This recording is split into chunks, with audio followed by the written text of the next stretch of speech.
Good evening, everyone. Welcome. It is June 10th, 2024 at 7 o'clock, and we need to call this meeting to order. Before I do that, I'd like to say congratulations to the Mason Comet boys baseball team.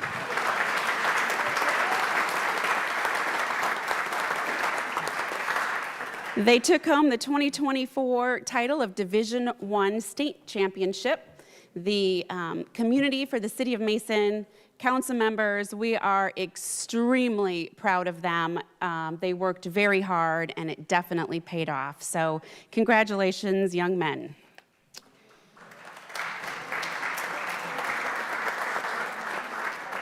Okay, I need roll call, please. Vice Mayor Chance. Here. Councilmember Bennett. Here. Councilmember Hackey. Here. Councilmember Gibson. Here.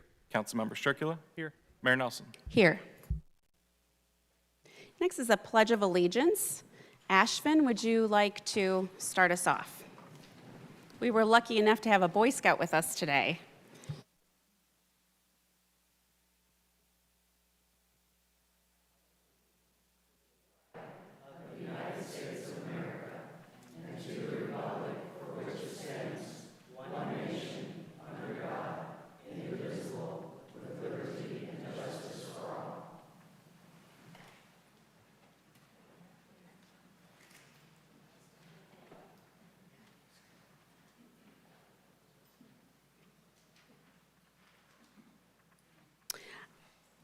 I need a motion to approve the minutes from the May 13th council meeting. So moved. Second. All in favor? Yes. Any opposed? Anyone abstain? Okay. Eric, can you give us the city manager's report, please? Yes, I have a couple of items, Mayor. One, just to remind council members, the Warren County Municipal League dinner will be held on Wednesday, June 19th. If you're interested in attending, please let Jenna or me know, and we can take care of arrangements. Also, coming up Wednesday, June 14th, is Flag Day, and both the VFW and American Legion are promoting a service to retire any worn or used flags. The VFW Post 9622 is gathering those at 5 p.m. on June 14th. They're located on Main Street in downtown Mason. And then the American Legion Post has their flag collection box and is at their monthly meeting Saturday, July 13th. Will have a flag retirement ceremony beginning at 8 a.m. There are a number of activities as we welcome in summer that the city is sponsoring. The first dive-in family movie at the Mason Municipal Aquatic Center is taking place on Thursday, June 13th at 8:30 p.m. With a showing of the film Migration. Also, the city is hosting free community swim clinics throughout the summer. Those begin with a parent-toddler safety clinic, which will be held on Wednesday, June 12th, from 10 to 11 a.m. at the Municipal Aquatic Center. And then coming in July will be a focus on beach safety. Also, in June, specifically June 21st, is International Day of Yoga, which has drawn increasing attention with programs that aim to raise awareness of the benefits of practicing yoga. This year, the city is hosting celebrations on Friday, June 21st, with a number of yoga classes throughout the day that are free to the community, for the community to enjoy. Also want to thank Robux Juice, who is providing free juice samples between 4 and 5 p.m. So check the community center. There's I correct myself, 6:30 a.m. on June 21st. The first yoga event is at the Municipal Aquatic Center. The rest are in the community center. Friday was our first Music in Mason, and around 700 people enjoyed music in downtown Mason. Want to give a shout out a bit to the businesses that participated in that event. That includes the American Legion Post as well as the VFW. The Maid Chamber participated, Mexique, Skyline Chili, Two C's Pizza, Common Beer Company, Mason Public Library, and Mason Cigar Manor, along with a number of other food and non-food vendors participated to help make that both a great turnout and a great kickoff to the Music in Mason series this year. And then wanted to emphasize the next Music in Mason is this Friday, beginning at 6 p.m. And what is new to that event and is generating a lot of excitement is the debut of the Mason Market on the Mile, which is held in partnership with the MAID CDC. That will take place both this Friday, June 14th, as well as July 19th, both times on Northwest Street, which is right there next to Quatman's in downtown Mason. And then there's one other small event that is coming up in, I guess, less than a month now, Red Rhythm and Boom. If any of you have heard of that, it does take place on Wednesday, July 3rd, here on this campus. The event begins at 4 p.m. When access to the Kids Zone, activities and attractions open up. At 6 p.m., the first concert begins. Sister Hazel performs, and then that's followed by a performance by the Spin Doctors at 8:30 p.m. And the event concludes with a firework and drone show. So new this year, integrating a firework display with a drone show, both by Rosie's Fireworks. That'll be held at 10 p.m. The best place, as always, to view that show is here on the campus. Just want to remind council as well as the public, the city uses an instant command team, which means employees from across department, I think over 20 employees are intimately involved with that event, and then all departments on the day preceding, day of, and day after are fully involved in order to finalize all the details of that and make sure that it is done in as Mason manner as possible. We really have a commitment to excellence in that, and so it really involves every single city employee on that day. That leads me to holiday hours on Independence Day. Wednesday, July 3rd, I hate to say that the city is closed because actually we are more open than ever, but I also discourage folks from coming into the building here. In fact, coming into this lot at all, it will be full of employees, but they will be working on other things than typical city services. So if you can avoid the building on that day, come at 4 p.m. for the event, but otherwise anticipate the city offices will be closed. However, the community center will be open from 6 a.m. to noon on Wednesday, July 3rd. And then on Thursday, July 4th, city offices will be closed, but the community center will be open from 6 a.m. to noon again. And Mayor, that is all I have. Thank you. Thank you, Eric. Jenna, thank you for joining us this evening. We're happy to have you here. Would you like to discuss the Path to Paris? Sure. Mayor and members of City Council, this is a very exciting week here in the city of Mason, as 2 current Mason Man Rays and 8 alumni will be headed to Indianapolis later this week for the U.S. Olympic swimming trials. The trials will take place over the course of 9 days at Lucas Oil Stadium, and the Mason Man Rays will be represented at 13 of the 28 events that will take place throughout the course of the trials. The city has put together a quick video to wish them well as they continue on their path to Paris.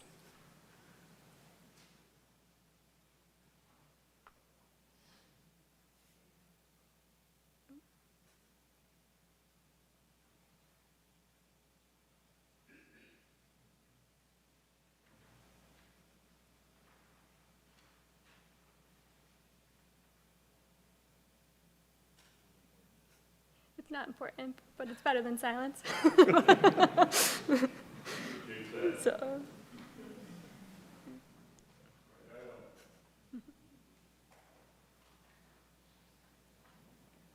Some of these names you may be familiar with: Carson Foster, Jake Foster, Adam Cheney. Those are returning swimmers from the 2021 trials, so we're really looking forward to hopefully one of them making the trials. So. Almost half of them, the events will be represented by a Mason Man Ray.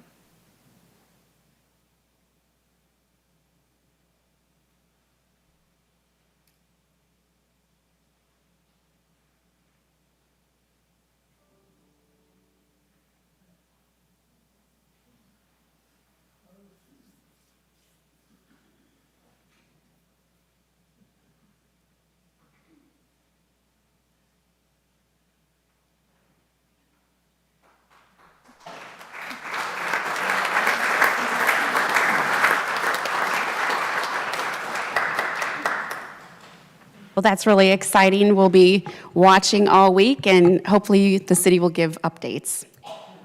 Next is a recognition of visitors. If you are here for the public hearing, if you could just wait, you will have an opportunity to speak on the second reading. But if anyone else would like to come up and speak, we would love to hear from you. Okay, moving on. Resolution 2024-13 is a second reading and a public hearing. I need a motion to read by title only. So moved. All in favor? Yes. Any opposed? Adopting the budget of the City of Mason for the year January 1, 2025 through December 31, 2025.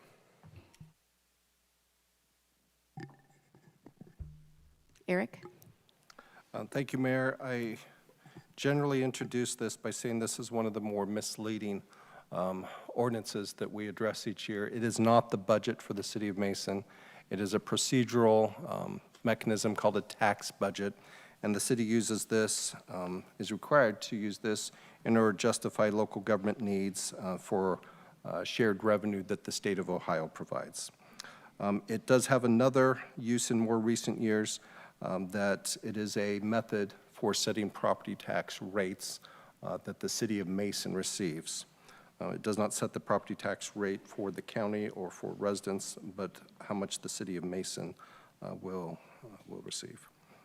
And a little bit of history here, because I think what, we often don't take time to emphasize this, but speaking of property tax rates, the city has one property tax element, which is for safety services. It supports in part, along with the earnings tax, fire and safety services.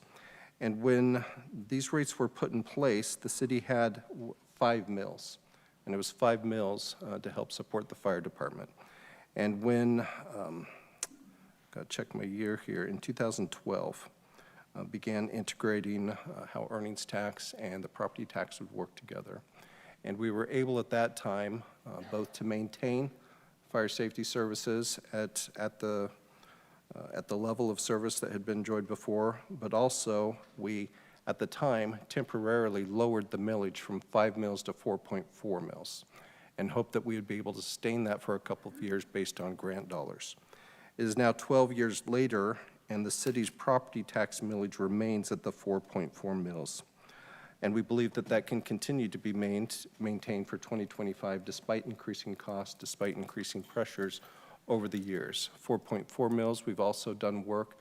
We hope that that will also accommodate, together with economic health in the community, accommodate the fire safety services as we go through the strategic plan and look at improving response times. Our ambition is that that rate will be maintained.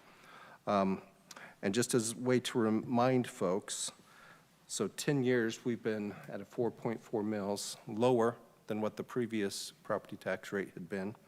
It is also lower than surrounding jurisdictions. It's lower than the township. It's lower than most other entities around us as far as property taxes that the city enjoys. This ordinance is the way if we were to adjust that. That is not recommended.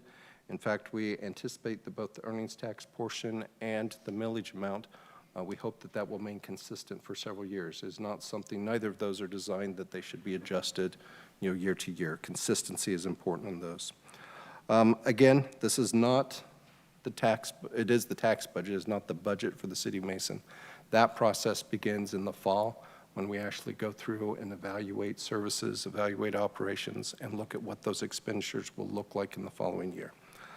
With that, Resolution 2024-13 does require a public hearing, but is recommended for adoption. Okay, I'd like to open the public hearing at 7:14. Would anyone like to come to the podium to speak?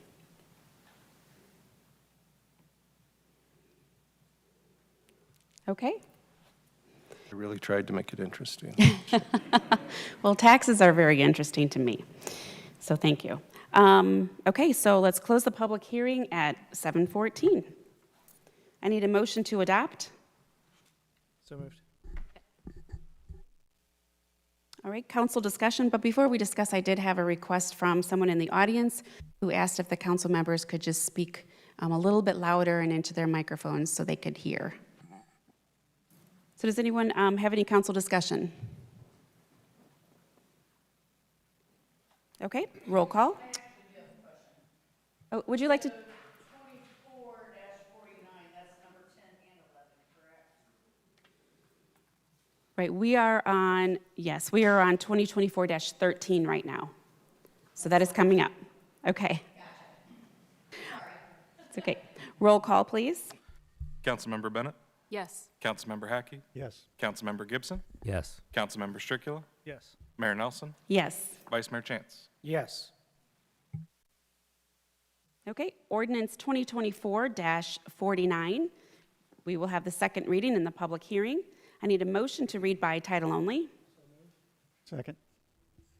All in favor? Yes. Any opposed?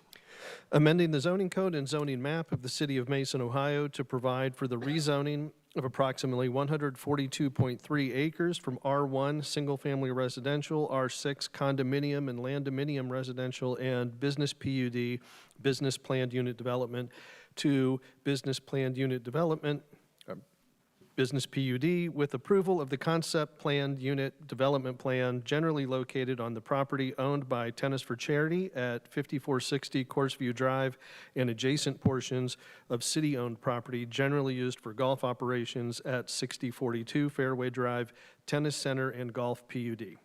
Thank you. Kurt, would you like to discuss? Yeah, briefly, Mayor and Council. Obviously, Council's aware that this is a huge priority not only for the City of Mason, but for the region. Staff still spends considerable amount of time working our way through all the agreements necessary to keep tennis here, keep it in the region. And one critical component to that is the PUD and the rezoning, and Jordy Bacon is here. She's been heading that up, and she's got a presentation for that. Thanks, Kurt. Good evening, council. Apologies in advance, you're going to be sick of me by the end of tonight. But we'll go ahead and I'll start, before I start talking about what's being proposed, perfect, I just want to talk a little bit about what is currently in place. So what is on your screens right now and on the TVs above us is the final development plan that was approved in 2009. So this is the current PUD plan for the tennis center. Anything shown on this plan can be built today. So what you see in the center there is the Linder Family Tennis Center as it exists today. And then I apologize, it's a little hard to read, but all of those orange boxes on the plan are a variety of buildings. They range from 1 to 6-story office buildings. There's 2 commercial restaurants and a 6-story hotel. So again, this was approved in 2009, and anything shown in this plan can be built today. Now, this plan is what we're talking about tonight, and this is what is being proposed. So we are proposing to expand the current tennis center to accommodate the expansion of the Cincinnati Open in 2025 and beyond. As part of this process, we are proposing to include additional land that was not in that original 2009 concept plan. And that's going to be portions of city-owned property, primarily for golf uses. Holes 1 and holes 9 of the Gridley Golf Course are being included in this, and that is to preserve golf operations into the future. You'll also see throughout there are proposed office buildings, I apologize, proposed office buildings, a proposed hotel, and a proposed hotel. So in that original 2009 plan that I showed you, there was a little over 500,000 square feet of office proposed. We're proposing to retain that, but reduce it down to a little over 300,000 square feet. We're also proposing to reduce the maximum height of office buildings from 6 stories to 3 stories. So overall, we are seeing a reduction in both the square footage and the height of the buildings.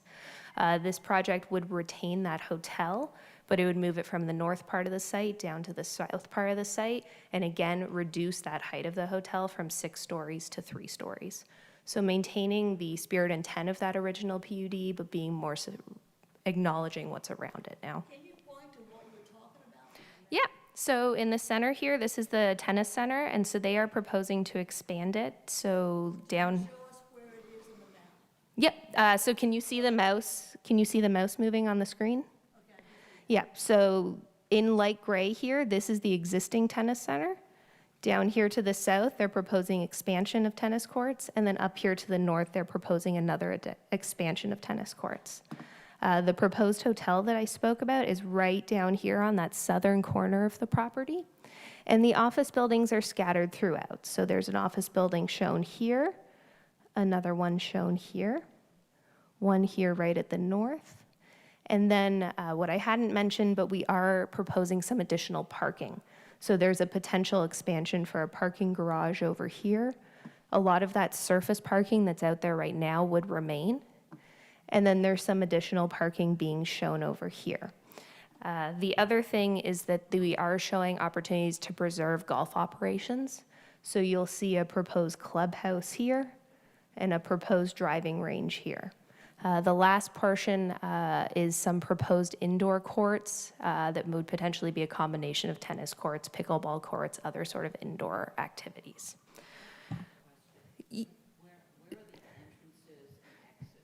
Yeah, so I'll just pause for 1 second. Happy to answer that. I'm just going to wrap this up, and then we will open the public hearing. It's a formal public hearing, so we will ask you to come to the microphone, state your name, and then I'm happy to answer any questions. But the proposed road network, you can see a new access road coming down this way. And then they are showing some internal circulation drives along the east side of the property down to the hotel up to that proposed office building. If I can just say real quick, if we can, if the audience can just hold comment until the public hearing is open, that will allow Jordy to be able to get through this and have everybody understand what's going on. Thank you. I acknowledge it's a lot, so I'm happy to answer any questions that people may have. So that's the general gist of what is being proposed. It's an expansion of the PUD, it's an expansion of the tennis center, it's preserving golf operations, and then some new office and hotel buildings. With that, Planning Commission did recommend approval at their May meeting, and staff is recommending approval of Ordinance 2024-49, and I'm available for any questions. Okay, thank you so much, Jordy. I'd like to open the public hearing right now, and it is 7:22. Would anyone like to come to the podium and speak? Go ahead, if you could just tell us your name and your address, please.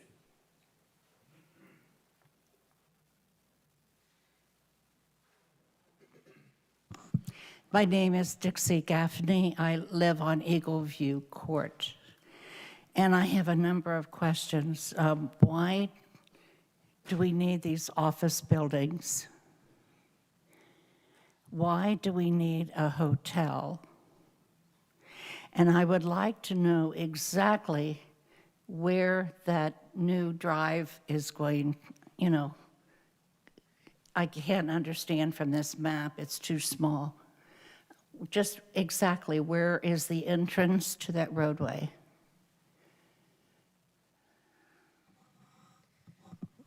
So I'll go back. As a friendly reminder, the current PUD that is approved and on the books has office and has hotel.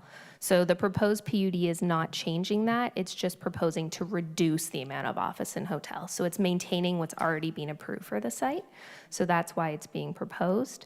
In terms of the road network, this is a concept plan. And the way you could think about a concept plan is it truly is just that. It's a concept, it's a vision for a site. So overall, is this a vision that the city of Mason would like to carry forward? If, I'm not saying it will happen, but if City Council approves the concept plan tonight, then the developer has to come back through the Planning Commission process to do a final development plan. And a final development plan is more what you're thinking of when you think of a plan. It's going to show specific roadways, it's going to show specific buildings, their square footage, their elevations, landscape plans with trees, all of that will come later. So this is truly just a concept and is the general concept palatable to the city. So if it's approved tonight, then they will come back through, do that final development plan, and they will have to show exactly where a road will go. I still want to know. So they're proposing, this is Fairway Drive here, and this is sort of the, Kirk, can correct me if I'm wrong, the location of the existing. There's a little gravel drive there that people often refer to as the ESPN road. That's where ESPN used to set up during the tournaments. Is that where all the trucks And again, this is not finalized. This is generally showing there will be access to the site somewhere off of Fairway Drive, and that will be explored further on if this was approved. Is that going to cut off some of the golf course? No. So you can see, I'm using my mouse, so I hope you can see. This is one of the holes here, this northern portion, and then down here to the south is the other hole. So it won't cut off either of the golf course holes. Okay, would you like to speak? Okay, go to the podium. Just please give us your name and your address. And it's really important that if the audience wants to speak, they go up to the podium, because there are people who do watch this on ICRC, and they are not able to hear the questions that are being asked if they're not proposed in the microphone. Thank you. My name's Camilla Geraci, at 6408 Grand Cypress Way in Eagle View Village. Question, where my particular house is, or my condo, backs up to a Cintas area. Has Cintas been included in any of this? It's an area that is owned by Cintas. Are they included in this plan, or is that particular area staying the same? And also, I'm sure you're probably going to do a study on traffic and noise pollution and light pollution too, and they're pretty close to the expressway also. Have you all taken that into consideration? Thank you. Great question. So to orient people on the map, it's cut off on the screen, but immediately south of this property is where Cintas is. So Cintas is not part of this PUD. Their property is remaining the same. Much like most of the residents here today, everyone property owner within 300 feet of this proposed PUD was notified of the public hearing of both Planning Commission and City Council, so they would have received that notice. In terms of roadways, yeah, so part of that final development plan process is a traffic impact study, so that's something that would need to be done. And again, part of that final development plan process is a photometric study, which is a light study. So you need to do a light plan showing all of the lights on your property, and then how the lights spread out. The technical term is candles, and you have to show the candles coming off of that light and how it will impact all the way up until your property line. So even if something is proposed in the middle of the development, let's take this southernmost tennis court, for example, they will need to show that effect all the way out to the property boundaries. Of course. Go ahead.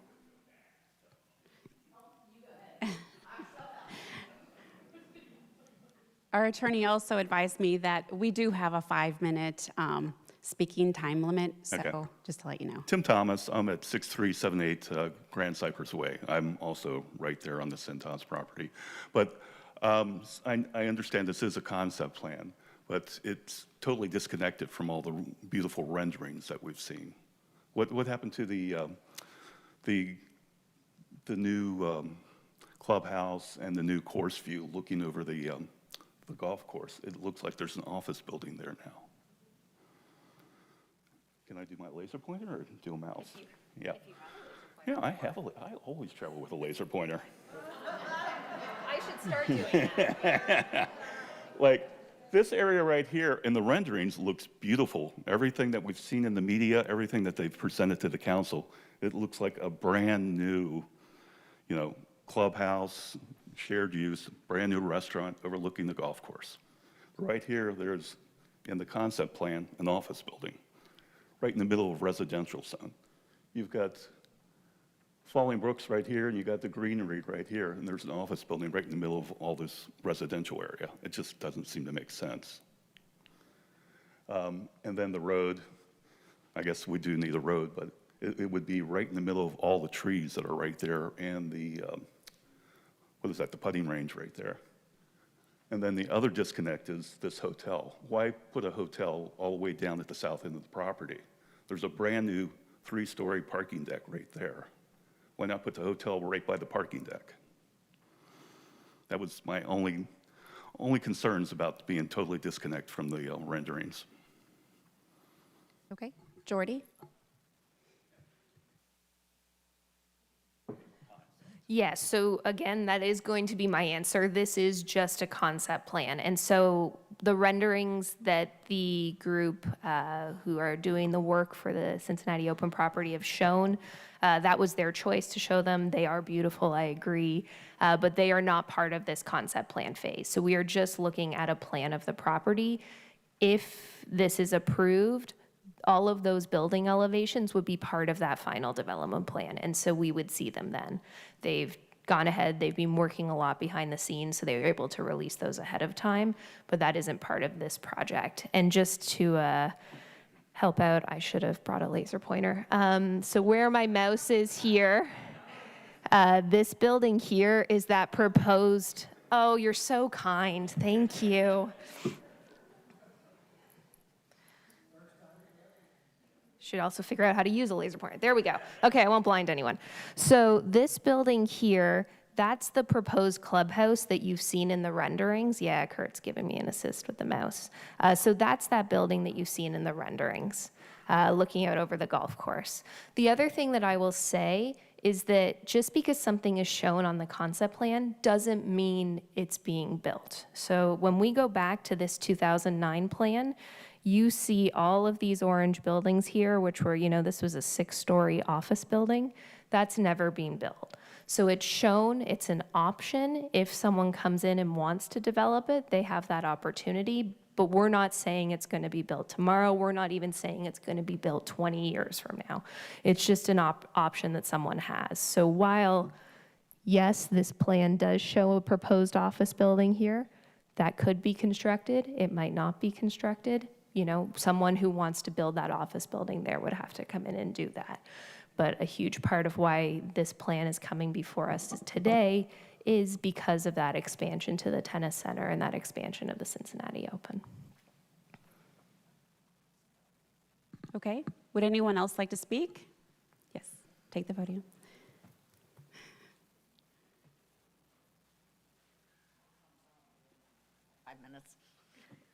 Okay, my name is Chrissy Williams. I live at 9961 at Court in the Greenery. I just had a few questions. You may have already answered one, which was, so where Maple is down Fairway, that's where that route's going to be, where all those, the big whatevers are at, the equipment, right?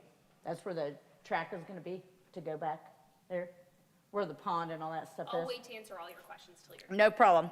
And then the other thing, and of course I talk a lot, I talk loud. And then I work at the tennis tournament, 17 years. Some of these people may know that. And I'm not biased, but is like on the way, like down Western Row, they block off, where the Centos place is, they block it off, like after the tournament, they block that off. Now, if they make this new road off of where Maple area is, are they gonna block that off too? Because, that would help because with the traffic going down Fairway. And you guys are voting, do we have a vote in it or we're just speaking our piece? And then that's basically all I was asking. Sorry. No, great. So I will, again, I know that this is a frustrating answer, but because this is a concept plan, those traffic patterns, traffic road networks haven't been finalized yet. So in terms of where, the roadways may go, or if, that road by Cintas would be closed off, that's something that would be studied. That area near Cintas isn't part of this PUD specifically, so it's not what we're talking about tonight. And then in terms of whether or not residents have a vote, so ultimately what this is doing is proposing to change the zoning code. Part of this area right now is zoned a PUD for the existing tennis center, but part is zoned R1, which is single family, and part is R6, which is our condominium district. Anytime we change the zoning code, city council is ultimately the one who makes that decision. So that's why we have public hearings at planning commission, city council. It's very important for us to get resident feedback, but ultimately city council is the one who makes that decision. Was I able to answer the questions? Great. Okay, would anyone else? So residents don't vote. We want to hear your input. That's the public hearing, but only city council will actually vote this evening. Okay, would anyone else like to come to the podium? Yes, sir.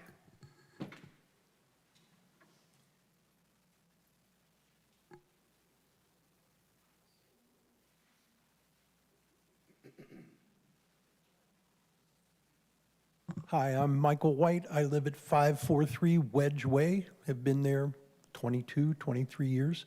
That, before Fallingbrook, was the closest property to the clubhouse. A few concerns. I thought our HOA would have representative here, but they haven't. The new access road. Right now, the time we live there, Fairway Drive, and I'm sure that you all have to, is overused for what it was ever proposed for right now. There are heavy trucks, there's much heavier traffic. It's already got, I'm sure, more traffic than was ever planned for that.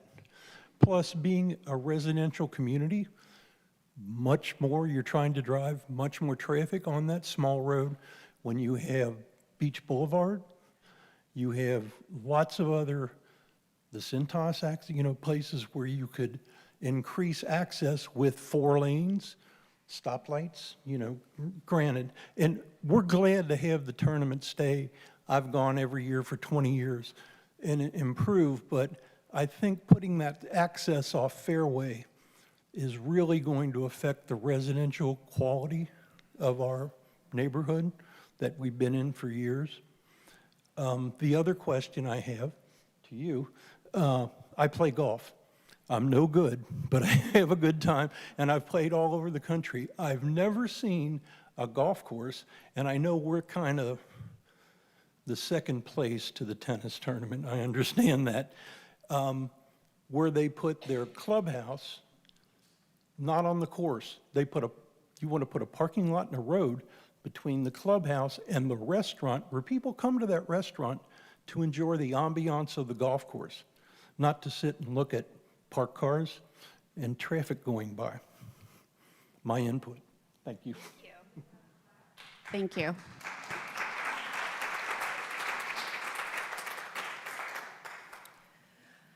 Would anyone else like to speak? Nope. Okay. Jordy, did you want to say anything? I was just going to add, as that traffic component in that final development plan, yes, we are going to look at the roadways on the PUD, but we also do look around it as well. So an example I can give that's happening right now in Mason is where Dorothy Lane Market is going in, that PUD. So they did a traffic study there, and while yes, they're building roads within the PUD, you're also seeing us add turn lanes on Mason Montgomery and Western Row, updating traffic signals, because that's what that traffic study showed. So we're going to look not at the PUD, but also around it as well. So hopefully that answers that question. Sandy Suter, I live at the Greenery, 513 Walnut Lane. And basically, I want to underline what Mike just said. I am perplexed by the choice of using Fairway as the entrance. I don't understand why that's the choice at all. Well, it's residential, and it's in a curve in the road, which is not real safe. Now, why isn't Western Row considered? It's commercial, it's not residential, and it seems to me the logical choice. And that's my major concern. Thank you.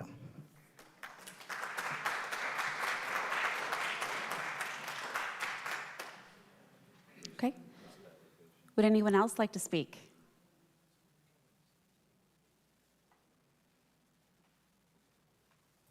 Okay, Jordy, do you have anything else you'd like to add? Mayor, I might just add Yes. one thing, if that's okay. For that southern access where you're talking about at Western Row Road, that is not an ideal location for this development for a couple of reasons. It's right near the bridge. It's not safe to make left and right turns out of there on a daily basis. If you guys have been to the tournament, you know we always operate that with police officers, and that's the reason. So that's not a long-term solution for this project. The access point on Fairway Drive will be looked at just as an addition to Sports Center Complex, which is already on Fairway Drive. It's not expected that that entrance, just being there, will add any traffic at all to Fairway Drive because cars would just go up to Sports Center Complex and turn. So that was a recommendation from some of the consultants for just a little bit more streamlined access into the tennis and golf center, but it's not a critical component to the plan. I guess lastly, you'll see that. We'll operate that as a gravel drive this year during the tournament, and that will be gated during the tournament, but we don't know. As Jordy said, we'll study it in the future to see if that roadway becomes gated or if it's open all the time. So I think that's it. Thanks. Thank you very much. All right, if no one else would like to speak, I will close the public hearing at 7:40. I need a motion to adopt. So moved. Second. Is there any council discussion? Mayor, Yes, Councilmember Bennett. could I ask a couple of questions of the team? I'm curious, just as a follow-up question to one of the folks asking about the drive, Fairway Drive. Kurt, are you saying that it will only be, it's potentially only going to be used during the tournament? I think that's a possibility, but it's more likely that if that road gets installed, it would be open as a driveway to the center. Okay. But it's a possibility for sure. So then golfers would need to cross the road to get from one hole to the next? There would be a path, golf cart path crossing the road, yes. Okay. Yep. And not a Similar tunnel to, or there's at least 3 on the Gorson right now, so, crossing the road? yeah. Okay. Yep. Cross Eagle View Drive, yep. Okay. What happens with the studies? Like, there's a traffic study required, there's a photometric study required. What happens with that information? Yeah, so do you want to go or do you want me to? I can go. So with the traffic study, Jordy gave a fantastic example.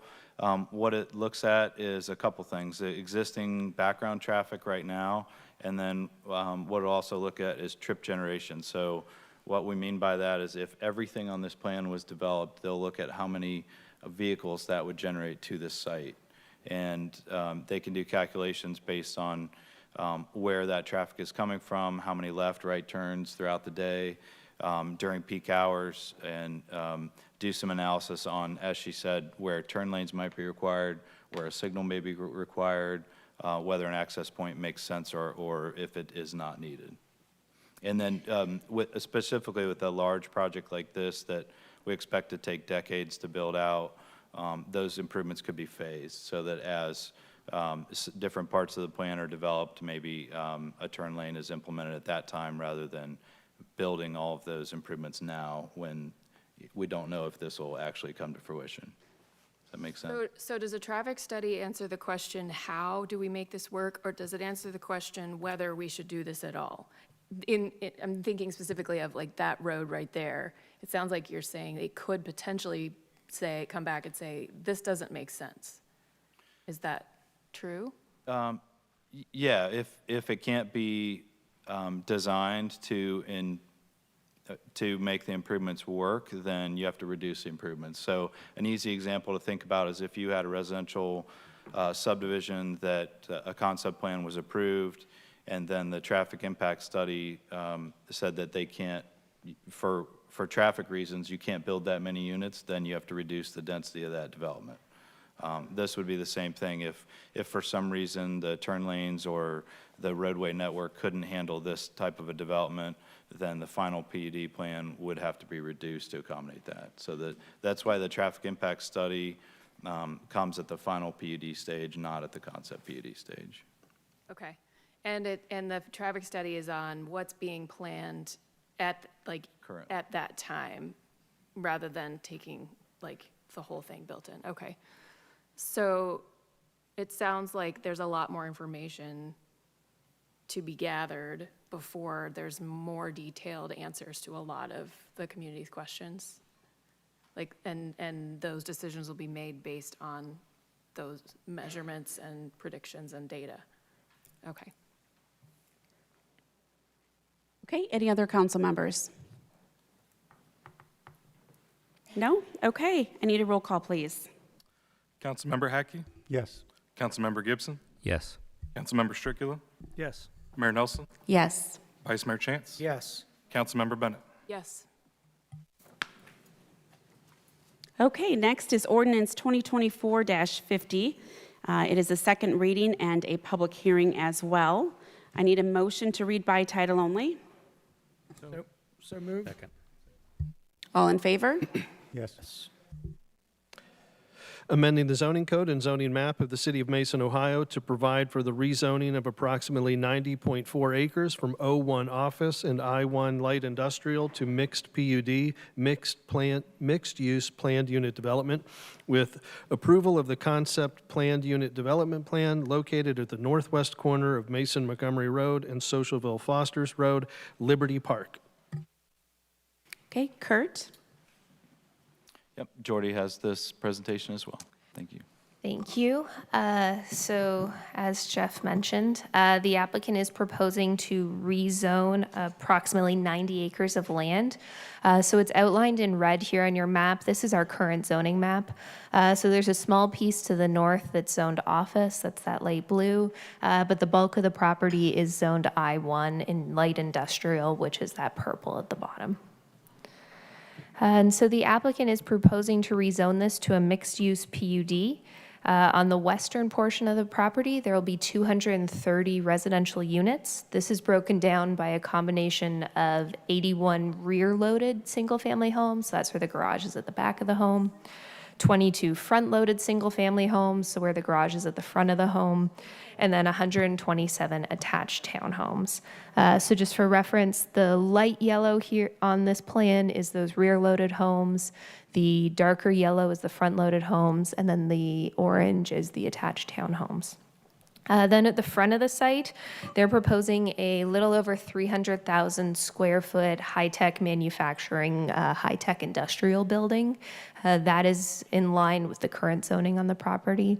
And then at the southwest corner in red there, you'll see approximately 40,000 square foot commercial building. And that would have access onto Mason Montgomery Road. So as part of this project, the developer is proposing to extend Central Park Boulevard south from Cedar Village Drive to the edge of their property with the goal of eventually connecting into the Wilkins Boulevard Socialville Foster intersection. They're also proposing extension of White Blossom Boulevard west from Mason Montgomery. That would primarily serve that proposed industrial site and then that vacant property to the north.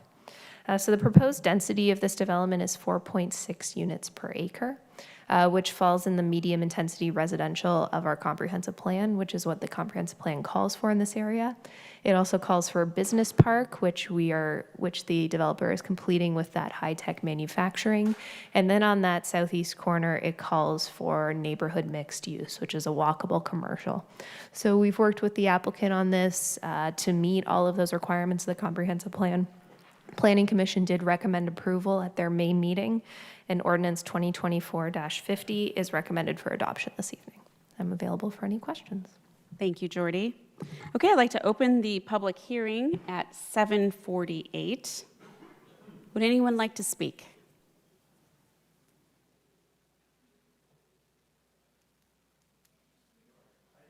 Okay, go ahead. Go to the podium. 230 homes, 127 attached townhomes, 81 rear-loaded single-family, 22 front-loaded single-family. So the yellow are all of the detached single-family, and then the orange here are those attached townhomes. Sorry. No problem. Hello, Council, Mayor. Dave Moucher. I live in Harbor Watch on Dockside Drive. I'm on the board of our HOA, and we've had a couple meetings with the developer, and we have a lot of residents here right now who live right on the property line there we share with Harbor Watch. Can I borrow your pointer? You still have it? I don't. All right, point for me. Okay, so can you, yeah, thank you, Kurt. That's Harbor Watch there, and those are single-story condominiums. They're proposing two-story condominiums, townhomes on the other side. So those folks will be looking directly down into these condos, our existing condos. Our existing condos have a lot of palladium windows that are really not easy to cover. They look right through into the living, dining, kitchen areas. And a lot of these residents are concerned that they're going to lose a lot of privacy they've had for 20-something years. Obviously, something was going to be built here. We would really like the developer to consider building ranch style on that line there. Keep the line the same, make it a fair kind of view for everybody. Otherwise, we're going to have a lot of closed blinds on both sides. The setback's is another thing we're concerned about. If you look to the west, the distance, see the black line, the property line, you can see the shadow of the existing condos. Go down the horizontal line, okay, right there. So that's going to be a setback they're proposing of 40 feet from their townhomes to their property line. The setback in that area to our condominiums is around the same, but look to the right as the black line gets to the shaded, our existing condos. Kirk, can you go, are you driving this? Right there, yep, thank you. Oh, thank you. That's easier. Okay, no, he's got it there. So right here, the setback for our condos is about 25 feet. So we go from something healthy of 40 feet and 30, 40 feet to really narrow. So it's about the size, so we're talking 40 feet, which is about from the mayor to about from the developer. Hello. So that's not really too far, and you add another 25 feet, it's pretty close. So we really like the setback to stay consistent, so that road isn't straight there, but it kind of would angle upward to keep the distance pretty much where it is on the far left, to kind of keep that space so the distance between our existing condominiums and the new ones will be kind of set more.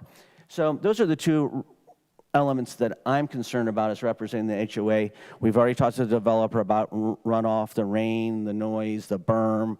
We want to keep as many trees as possible, but I'll let other residents speak.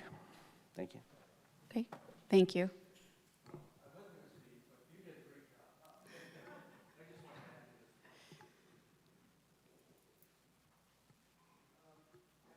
My first question is, when you say... Sir, if you could state your name and your Scott address. Chambers, Harborside Drive. I live in one of the houses that Dave was talked about, where it's a two-story family room with all glass. So again, our main concern is if a townhouse is in there, and I don't know if that means it's 2 stories or 3 stories, they're going to be looking in on us, and we know there has to be a development. That's fine. And so as Dave said, we'd like to see the builder put in the single-family homes, single-story homes there. So when you say this is a concept, and if you approve this concept tonight, does that mean the builder has a green light to go ahead and build the 2-story or 3-story townhomes? Or does that mean we have a chance to come back and speak to them, which we already did at an HOA meeting, and the representative there said, well, this is our concept, and didn't really give us much information in terms of whether it's negotiable. So what? Is that the only question, or do you have... Yeah, well, 2 questions. So if you say yes tonight, does that mean they're locked into building townhouses? Or is this just a concept and we can come back and negotiate before it's finalized? So the concept plan, as I mentioned with the tennis center, is just that, it's a concept. And so generally speaking, the developer would eventually develop based on this concept, but it does allow for some flexibility. So once you do those stormwater evaluations, the traffic impact studies, all of those things that are part of that final development plan, you might see slight changes to the way a road is aligned, or your stormwater detention might change, which is going to lose a potential lot here or there. But generally speaking, the concept plan would be followed. But if hypothetically the concept plan was approved tonight, the developer would come back through Planning Commission with that final development plan, and that is going to lock in the exact type of home, where it's going to be located, the number of them. It would also have to lock in the building elevations, materials, colors, things like that. So Planning Commission is a public forum. People are always welcome to come, but it wouldn't be a formal public hearing in the sense that it was last time, where you were sworn in and on the record. Does that answer your question? You can come on back then.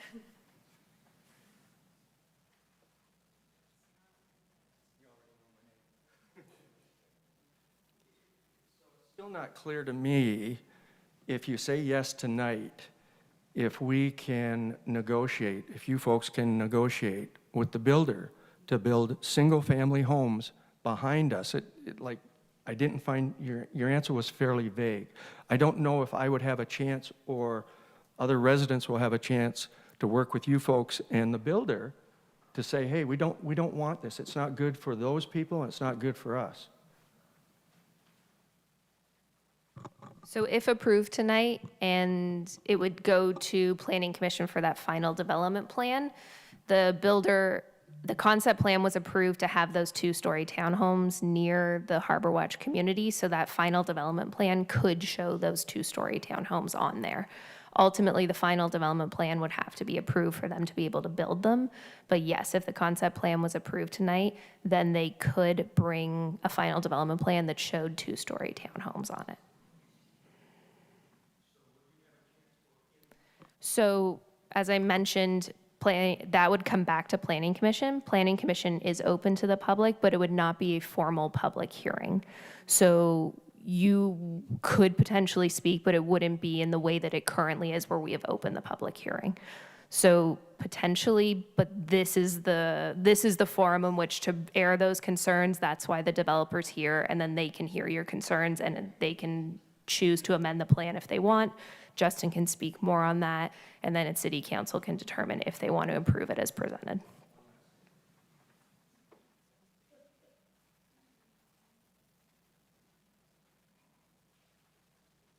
I'm formally asking you not to support this tonight and to ask them to come back with a revised plan.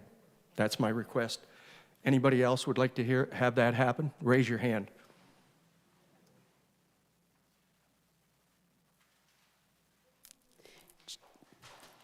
Jordy. Did they talk, I'm trying to remember back to Planning Commission, because this did come to Planning Commission. Did they talk about landscaping on that line to try to help with what everybody's looking at? So I'll let Justin speak to what MI's plans are. From the city perspective and what the code requires, it requires that buffer where no physical development can be, but it doesn't require any specific landscaping in the buffer. But Justin can expand on that.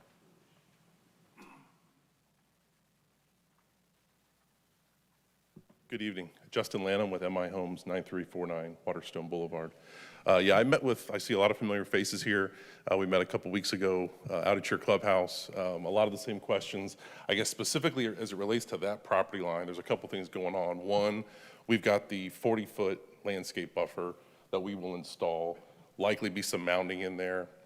We'll also add some trees to the existing tree line. So what we talked about was, as long as the site drains and we can make sure that we're not being flooded out and we're not flooding you out, we will save as many trees along that property line as possible. I'd also like to add, it's not a flat grade through there. So your homes do not sit at the same elevation as our property. There's about between 5 and 10 feet that varies along that property line. So there's a good chance that while it seems like you're gonna be looking out and you're gonna have a two-story townhome looking back on you, there's a pretty good chance that it would actually be the second floor of the townhome looking back at your home.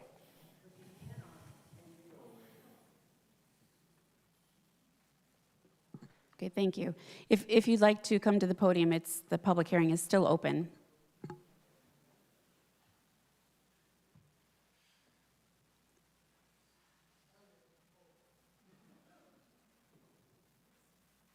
Hi, I'm Phyllis Thompson, and I live on the back street of that. And the back of my condo is all glass, and it looks right into my front room, dining room, kitchen. Now, if they put a two-story behind all that, can't they juggle those around? Because as you see at the corner, on the right-hand corner here, and the left-hand corner, the distance is closer of our condos. And unfortunately, my condo is one of the closest ones. And the one next door to me is in the same boat. Why can't they juggle those two-story condos around and put some single-story homes there before they do all this? I'm sure it can be done, They may not like it, but it could be done. If they put those condos on the left-hand side, just swing them around and put the single stories behind us. Everybody'd be happy. Thanks.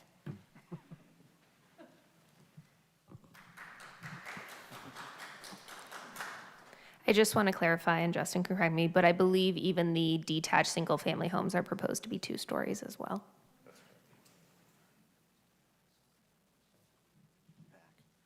Back up. Okay, so single family and single story, we got a little confused there, but everything's proposed to be 2-story. My question is the minimum setback in Mason 40 feet from a property line for residential like this?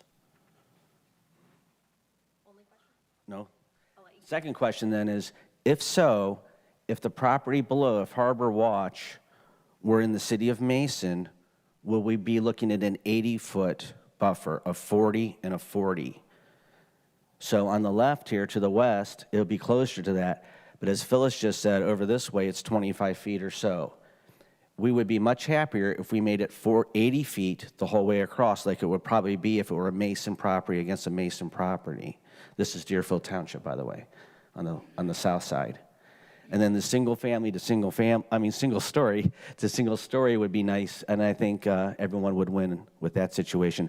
I understand it's cheaper to build up and you get more in there, but there's got to be some compromise here, and it's got to have a nice flow to it too, not single story. In this case, it would be across the street where you went back up to 2-story. Thank you.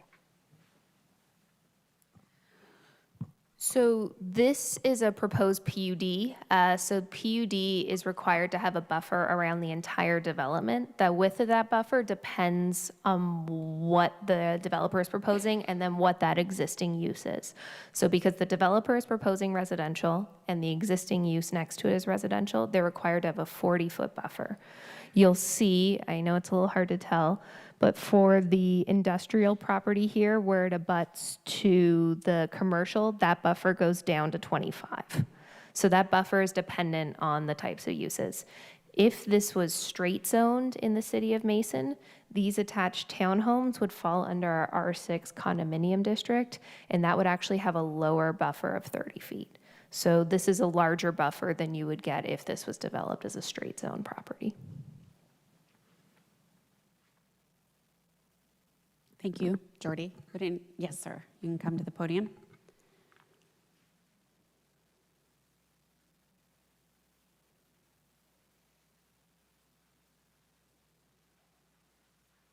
Paul Crossan, 5422 Harborside Drive.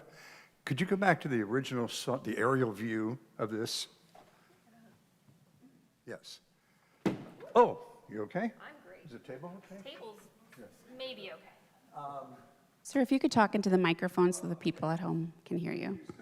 You can use it. My mouse? Yep, your mouse. All right. So the lady that just spoke, Phyllis, we are neighbors, and this is Harborside Drive here.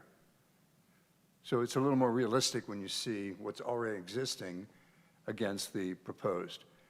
And there's, it just seems like there's going to be a very shallow, narrow distance for this issue that we're concerned about. We really have no vote because we're in Deerfield Township, but everybody's asking for some consideration for the privacy that we already have. So I just wanted to show the people that may not live in Harbor Watch how tight this is compared to here. Okay, thank you. Sir, when you come back up to the podium, if you can just list your name and address again. Thank you. Dave Moucher, 5671 Dockside Drive. This isn't straight zoning, though. This is a PUD. So you have a lot of flexibility here. What we're asking for is if it were your situation, would you want 40 feet and 40 feet, or do you want it to get so close like that? So you have a lot of power with the PUD to do more than hit the minimums. So we're not asking for a ton. We're just saying, hey, if this were residential, you probably want the 40 feet, 40 feet. So, we may have to trim off a unit here or there, but to get that curving up a little bit, we're not asking for too much, I don't think. PUD, You can do what you want. It's not straight zoning, correct? Within reason. Within reason. I think we're within reason. Okay, would anyone else like to speak?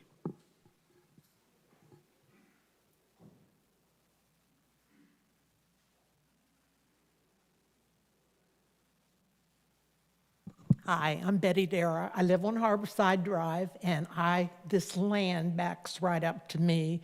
I have been there 22 years, and it's always been a farm, and I have enjoyed it very much. And I understand that we're in an area where building needs to take place.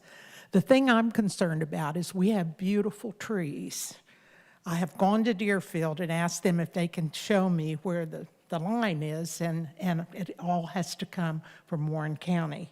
It doesn't look like we own the trees. And Justin told us at our meeting that this company, MI Homes, is not in the business of taking down trees, but if they're in the way, they will. And that's my concern. That's why I'm speaking. We are concerned about our trees and our privacy. Thank you.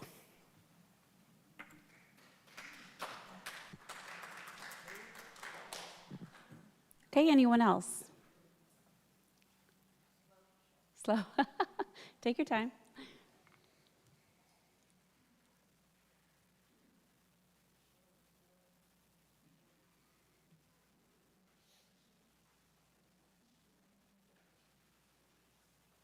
I'm Carol Schneider. I live on Castaway. I'm the first house that butts up to the farm going to the west. And I must admit, there's not very much space between the fence and my house, and I am elevated to some degree. So I don't know what that's going to do. But I have most of the stuff that's back along the fence line is senior moment, what can I say? Honeysuckle. And so that's not going to stay, because it's invasive.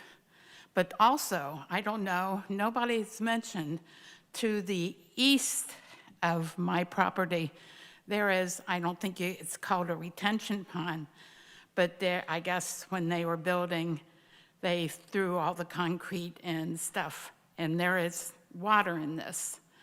So I haven't heard anybody say anything about that. If that's going away or if that's staying. No. I'll wait till all your questions are answered, Okay. and I'll answer them. And I have one thing. We get 2 letters because we get taxes for the condo and taxes for the garage. Then we got 2 certified $8.70 some odd cents certified mail. And I'm a saver, and I don't know why I get one for my garage, because nobody lives in my garage, just my car. So if there's a way, it saves, I don't know if you can do this, but it saves, $8.70 some odd cents. And that was all the way down, on Harborside. So that's my question. I'm wondering to know what that retention pond, if it is, what they're going to do with it. Well, we love the fact you're trying to save the city money. That's right. So I'll start with the retention pond. Again, I know I'm starting to sound like a broken record, but because this is a concept plan, the stormwater retention hasn't been finalized yet. So you can see the sort of blue pond shown on this plan, and where the developer sort of approximately thinks that stormwater detention may go. But as part of this project, if the concept plan was approved, they would need to do a survey of the site and determine stormwater detention. And so at that time, they would determine where the ponds are going to go, the size of the ponds, if they're going to need any pipe. Something a little unique about this property that you can see between the commercial and industrial, there is a stream there. which they're proposing to maintain. So all of that would be discussed and evaluated at that final plan stage. In terms of the saving money, we are required to notify all properties within 300 feet of the development. So even though your car lives in your garage, it's technically a property, so we're required to include it. So I'm sorry, and I hope your car got some light reading, but that's why they got the letters.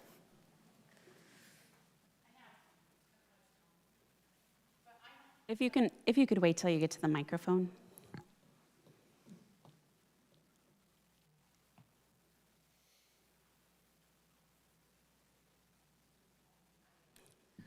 I'm Carol Schneider on Castaway.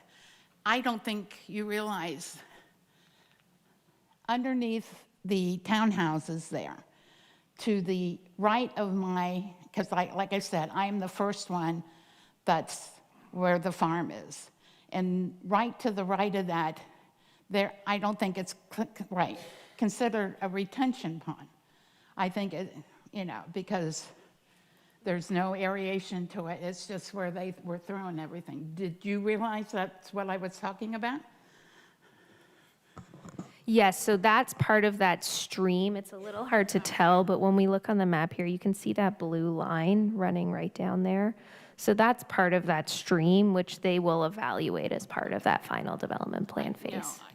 Because I don't have access. I don't see the stream. I just see that pond down there. Totally Or understandable. not a pond. The water pooling, probably, It's yeah. the concrete waste down there.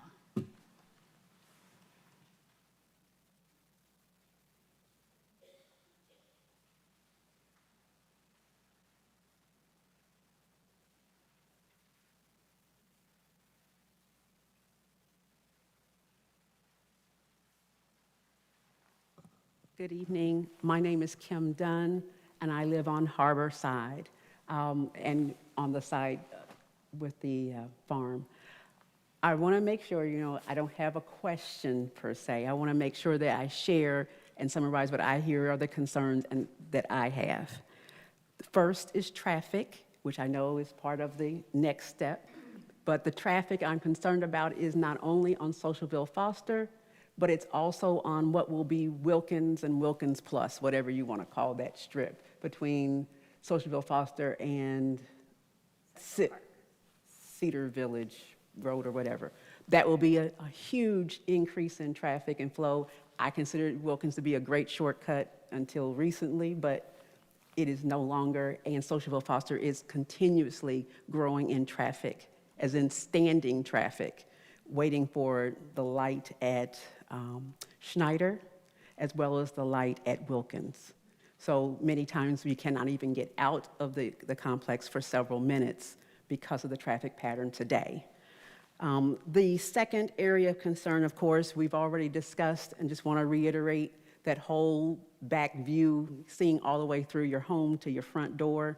It is concerning, especially as many of us are 50 and older, and we just don't know who's looking and what they're doing with whatever they're seeing, as well as the concept of privacy and secrecy from cameras. Since so many people have cameras in the front and the back of their homes, that's one of the other things. It's not just what you see with your eyes, it's what you're recording at your home as well. And the third area for me is the whole drainage concept. Many of my neighbors and I have 2 sump pumps today. I can't imagine what the drainage flow could be, even though I know, Justin, you said you all are going to look at it, but what may happen to the disruption and what will happen to water patterns with the construction that will go on. So appreciate your listening. Hopefully we will be able to do something to intervene with the Planning Commission coming back and reviewing the plans, and that there will be some type of consideration for extended space between our homes and the new development. As we all know, the development is coming. Thank you. Thank you.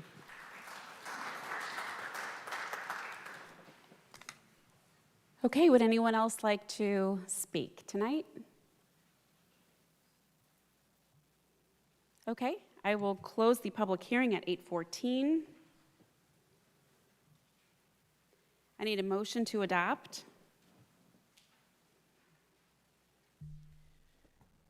We have discussion. We have time. We will after we adopt, yeah.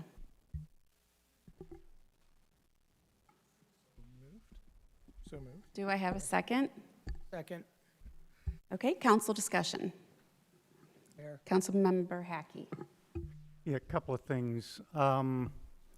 One, as many of you know, I sit on Planning Commission as well.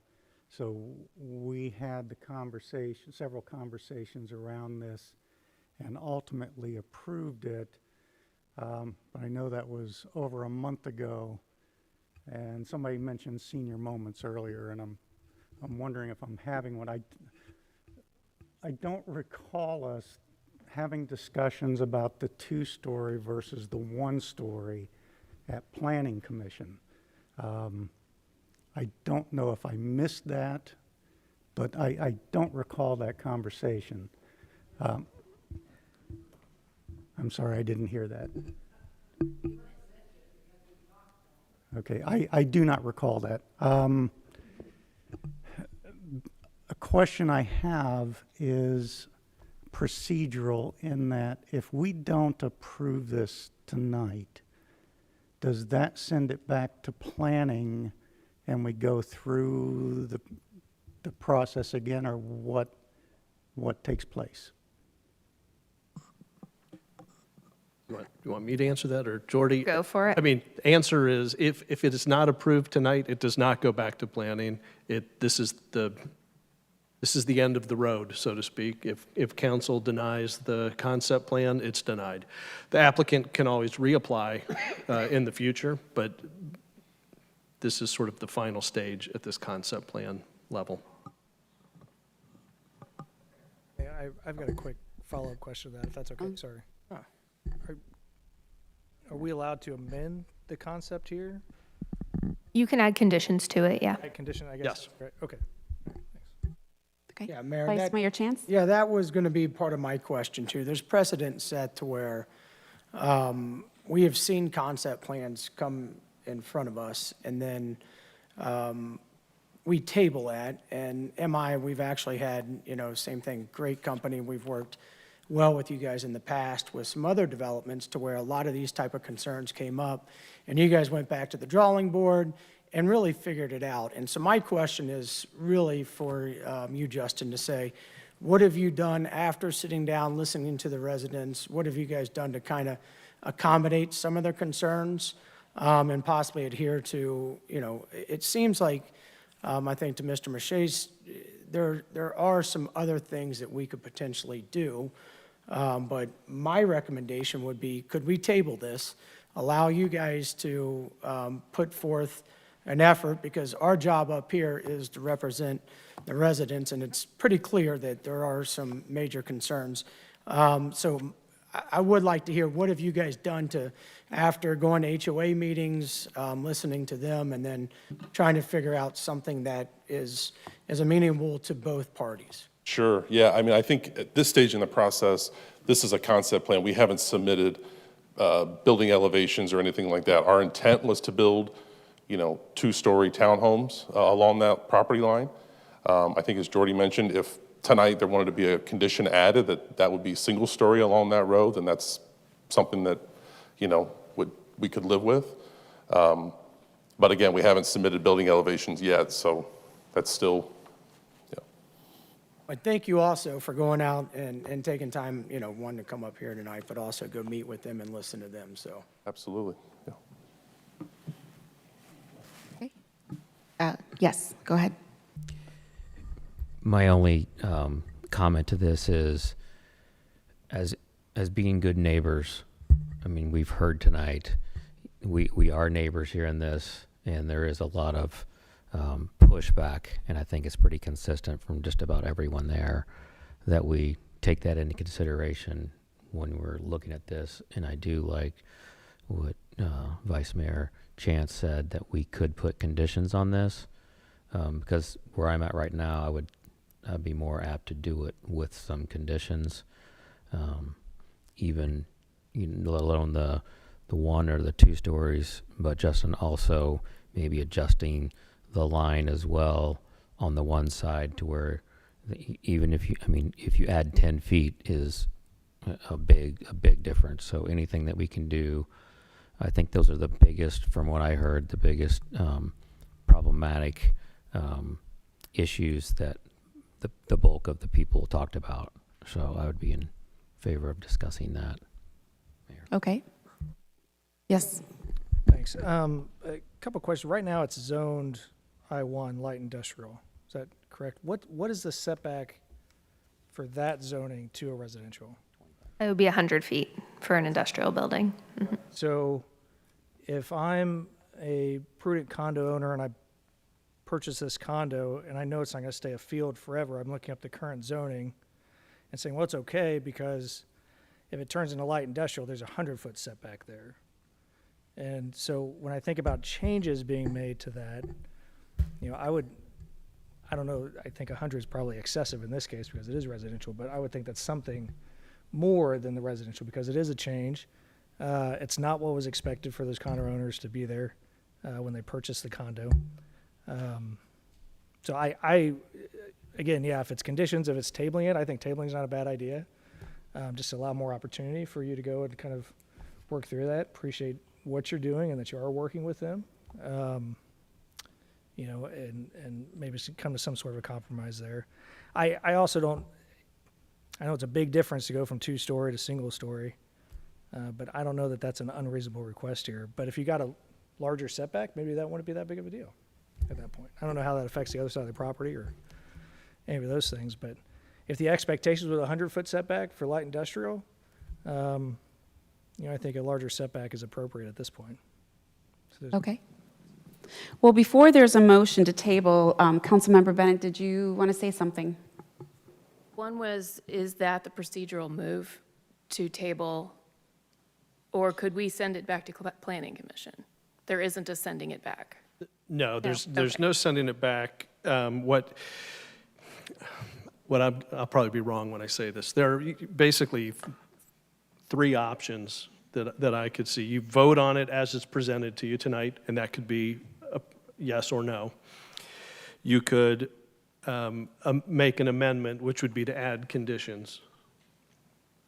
And that would also then, you could vote on that tonight. Or you can table it as it is and see if any additional work can be done, and that would come back at your next meeting, and perhaps you would see something different then.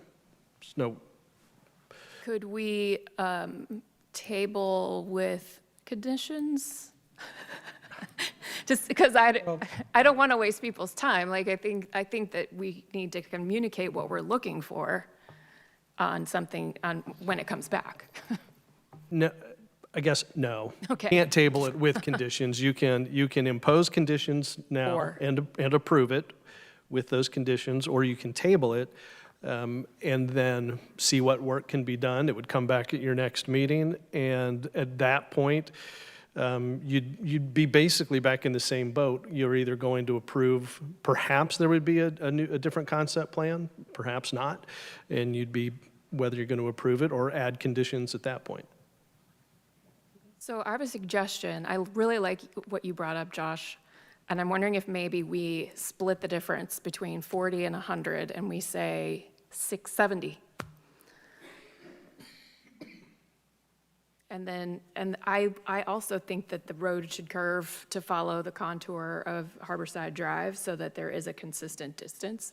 If we say it's 70 feet, then maybe that gets taken care of. But I think that would accomplish the distance requirement. And then I think it's reasonable to say they need to be 1-story residences along that line. But maybe that could be into a discussion among, the community and the builder. Yeah. Vice Mayor Chance. Yeah, and that's the reason why my suggestion would be tabling it, because, we could put different, but we don't know, right? He's a professional, MI's professionals, but I think it's very clear what the residents are saying and what they would like to see. And I think you guys understand what they're looking for. So for us to sit up here, I'm not a developer. I don't know if anyone up here is a developer, so it's tough for us to put either restrictions or amendments or anything to these. I'd like to give MI a fair shot to say, okay, loud and clear, I've heard this, but I think you've heard us also, that it would be our recommendation for you to take that in consideration and come back to us. And, I think, in the next council meeting and, to a point is then we can make a decision. But I think we just did this a couple years back with a development, and you guys knocked it out of the park. I mean, the residents were extremely happy. I think you guys accomplished what you were trying to accomplish, and I think that's how this should work as well. To give you a fair shot to, go and with everything in consideration of what you're hearing, and then present back to us. Okay, would you like? I'd like to make a motion I'm sorry. No, that's okay. Councilmember Stricula? It was just, and thank you, Mayor, I appreciate it. I'm going to kind of echo that. I like the flexibility with us tabling it. That gives you max flexibility to go back and, take what you've heard from us and the residents and see what you can do. You know how that's going to affect your property more than we will. So I think you've heard from us, and while we work for the residents, we work for property owners too, and we appreciate you being here and what you're going to do, because I think we're missing some of these types of homes in the Mason area. So I think it's a good opportunity for that. But I think tabling provides you the most flexibility without us putting constraints around it, but allowing you an opportunity to go back and do what you do. So I guess maybe I shouldn't have, but I like tabling. Okay. Want to make a motion? And Mayor, can I just add one other, just a procedural? Yes. That if council does table this, it will come back at your next council meeting. But what everyone needs to understand is that the public hearing portion is finished. That was open. The public had their opportunity. The public hearing was closed. So if this is tabled and it comes back, it would come back for more council discussion, but the public hearing portion is closed. But community could come and speak at the recognition visit. Everyone always has an opportunity to address council at that other item but I just want people to understand there will not be another public hearing if it's tabled. Okay, thank you. Do we have a motion to table? I'd make a motion to table. Second. But prior to doing that, you said next council meeting. Does it have to be that sequence? I mean, I'm sorry. I don't know if you guys could do something, I don't know how involved that is, but. Yeah, within 30 days. I apologize. If it's just a motion to table, then yes, it comes back at your next meeting, unless you make a specific motion to table it to a specific date. Okay, I think that's probably a good idea. Maybe make a motion to, do we have to say the specific date? Yeah, yeah. Otherwise it will just be on the next regular meeting agenda. Okay, how much time do you think? When would the next meeting be? July 8th? That would be fine. Yeah. Okay. 1 month, more or less. Okay. Okay, so we have a motion on the floor to table ordinance 2024-50 until the July 8th meeting. Do I have a second? So moved. Okay, all in favor? Yes. Any opposed? Do we need roll call for that? No, that's fine. Okay, the motion has been tabled.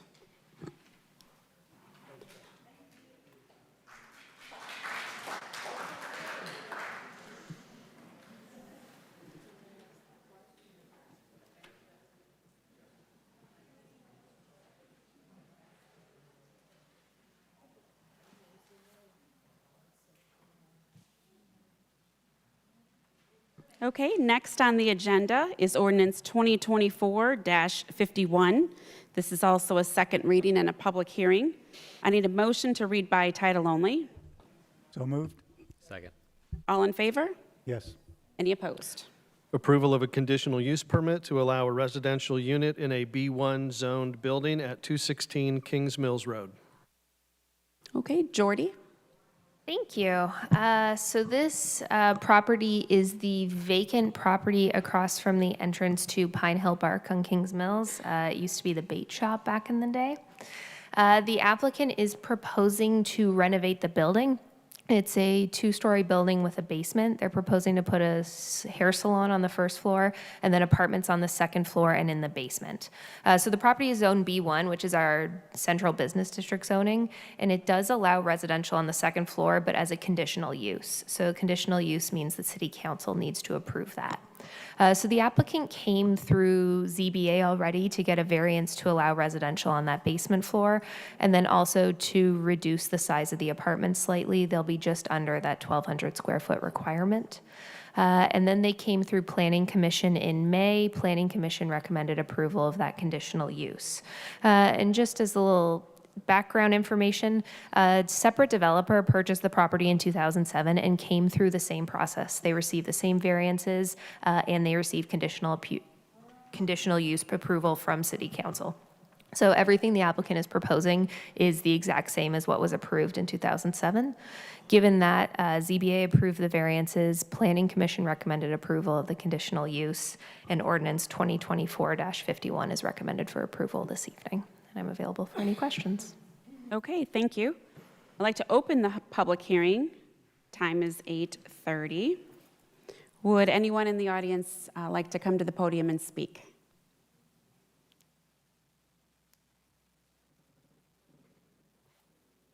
Okay, seeing that we have no one, I will close the public hearing. Time 8:30.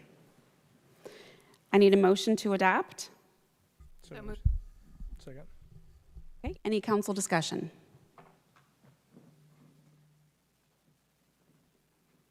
Okay, roll call, please. Councilmember Gibson? Yes. Councilmember Stricula? Yes. Mayor Nelson? Yes. Vice Mayor Chance? Yes. Councilmember Bennett? Yes. Councilmember Hackey? Yes. Okay, I need a motion. I think we're going to move ordinance 2024-62 up on the agenda I'll make that motion. to number 16. Thank you. Do I have a second? Second that. Okay, all in favor? Yes. Any opposed? Okay. Ordinance 2024-62, I need a motion to read by title only. So moved. Second. All in favor? Yes. Any opposed? Authorizing the city manager to enter into a contract for sale and purchase with Six Digma LLC and authorizing certain economic development incentives. Eric? Thank you, Mayor. Good things come to those that wait.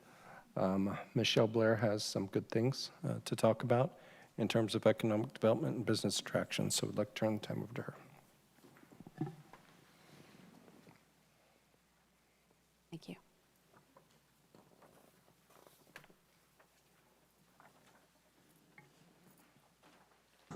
Thank you, Eric. Good evening, Mayor and Council. This is an exciting opportunity for me to be up here and introduce an economic development opportunity to City Council, one that is in the Mason Research and Development Park. And anytime that we have the opportunity to bring someone, a business that is in sophisticated manufacturing solutions. You might have heard that before because we do have some pretty interesting advanced manufacturing business here, but this is additive to that. So tonight I'd like to introduce Edwin Gasparage, and let me just give a brief overview, and then I'm going to have Edwin come up and give you some more technical details about exactly what Six Digma does. But 5 years ago, a little over 5 years ago, we met Edwin and had the opportunity to learn about his business. It has grown substantially since then. But during that time, we competed and looked for opportunities to make his business fit within our ecosystem. And Edwin did search pretty broadly, regionally, to locate his business. And we think we have a great fit. We have almost a little over 3-acre site on 741. That is at the corner of 741 and Weldon Drive, and unlike Jordy, I don't have a picture for you this evening, but it's right on the corner facing 741, south of Vega, and it will be at a prominent location and a really nice location for the growth of Edwin's business. So it's a 30,000 square foot building that he's proposing. There's enough room on the property to double the size of the footprint, which is one of the cornerstone elements that is important for us when we recruit a business, so that we can bring them here and then help them grow and continue to create jobs and be in Mason for a long time. So I think with that, I'd like Edwin to come up, say a few words. I'm going to come back and talk to you about Economic Development Committee's discussion and some incentives that we're proposing along with the purchase and sale agreement. Edwin? Thank you, Michelle. My name is Edwin Gasparage. I live in 9146 Nottingham Way in Mason. We are a business founded in 2010. We have been in business for 14 years now. We mainly work with aircraft engine companies and aerospace companies like GE, Pratt & Whitney, Boeing, SpaceX, and other tier 1 suppliers to these companies. We develop mathematical algorithms and software and machine tools. We enhance machine tools to make these complex parts easier to make by these jet engine companies. We use CNC machines and robots, and our employees are mathematicians and engineers and machinists. We are one of the unique companies in the world where we not just manufacture or not just develop mathematical algorithms and software. We start from design of the product, develop math and computer software, and put all of this together with machine tools and robots. And we attract customers from around the world. Our solutions are in place in countries like Singapore, Japan, Korea, Germany. And we chose Mason because I live in Mason, many of our employees live in Mason, and it's a good combination of industries, businesses, entertainment, and residents. And we do host our customers from other countries and other states, and we couldn't think of a better place other than Mason. And Michelle has been very kind to work with us over the past. We started this project about 5 years ago, and then COVID hit, and we had to slow down. And now we are ramping up our business, and we are expanding into this facility on 741 in Weldon, and we are looking forward to attracting more talent in business. Any questions?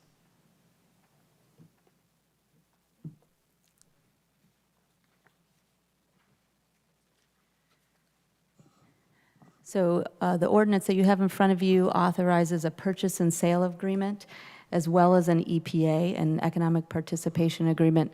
The purchase and sale agreement is something that we use, as you know, over and over again when we're looking at using land assets that we have to help underwrite and really be competitive for the types of businesses that we want to attract. And this is one of these scenarios. So what you'll see is an incentive and a land incentive that allows us to underwrite the cost to some extent to help Edwin continue to site ready that site and move at a pretty expedited pace. And then we couple that with a community reinvestment area tax abatement. I passed out a tax analysis because I think it's just nice to look at a few numbers, and you have that in front of you. So I'm going to go over that just briefly as well. You'll see that $3 million is what is in the spreadsheet there as far as a business value. The overall investment, Edwin assumes, is about $12 million. $3 million, we like to be conservative in these numbers, but just to walk you through with the investment of that building and a 10-year tax abatement, that'll be a savings for the company of just under $200,000 over the course of that 10 years. That also includes reimbursement of the school district. So you know we like to prioritize the school when we do economic development. So you also see that economic development benefits the school pretty significantly. as well as the city of Mason, as it accommodates for the 30-plus jobs that Edwin is bringing. So I think, when you look at that, when you bring a company here, over the course of 10 years, almost $900,000 in new tax savings generated for the community is just an added bonus to bringing smart people here and smart technology. And really, the thing that I think is most exciting is that Mason has a great deal of foresight with our R&D park. There's almost 500 acres of property there, and in the past 5 years, we've announced 6 projects, pretty significant. And projects like Edwin's is really just a catalyst to that, to drive the right projects into that park and just really bring pretty exceptional things to not only the community, but also the education system and Mason at large. I think I've covered a lot. I've probably missed some things. Do you have any questions for me?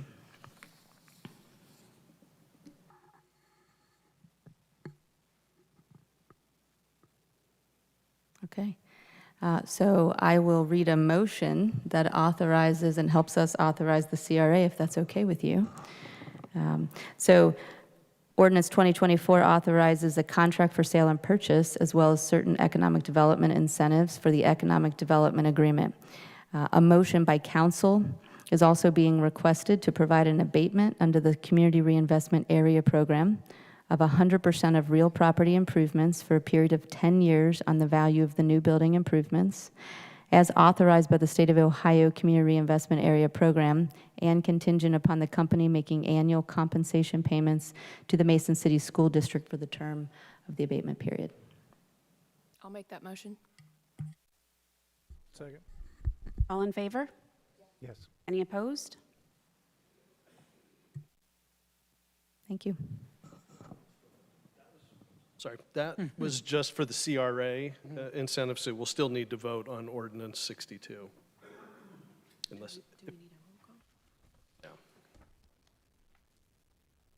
And I think we already have a motion to adopt 62. Have we done that? No. Okay. Okay. I have a motion to suspend the rule and allow for adoption after the first reading. So moved. Second? All in favor? Yes. Any opposed? Okay, need a motion to adopt. Second. Okay, do we have any council discussion? Mayor? Yes, Yeah, Councilmember Hackey. All right, which one are we voting on? We are voting on Ordinance 2024-62. We have moved on to that. Okay. Sorry, just want to make sure I know where I'm at here. I just want to say thank you. Thank you for your commitment to the city. I'm a technology geek and I'm a retired Air Force guy, so when you're talking aircraft and technology, I get excited. So this is awesome. This is exactly the kind of stuff that we love to do in the city. And with our R&D park up there, you're obviously a perfect fit for that. So I'm excited. Thank you. Okay. Anyone else? Okay, roll call, please. Councilmember Stricula? Yes. Mayor Nelson? Yes. Vice Mayor Chance? Yes. Councilmember Bennett? Yes. Councilmember Hackey? Yes. Councilmember Gibson? Yes. Thank you.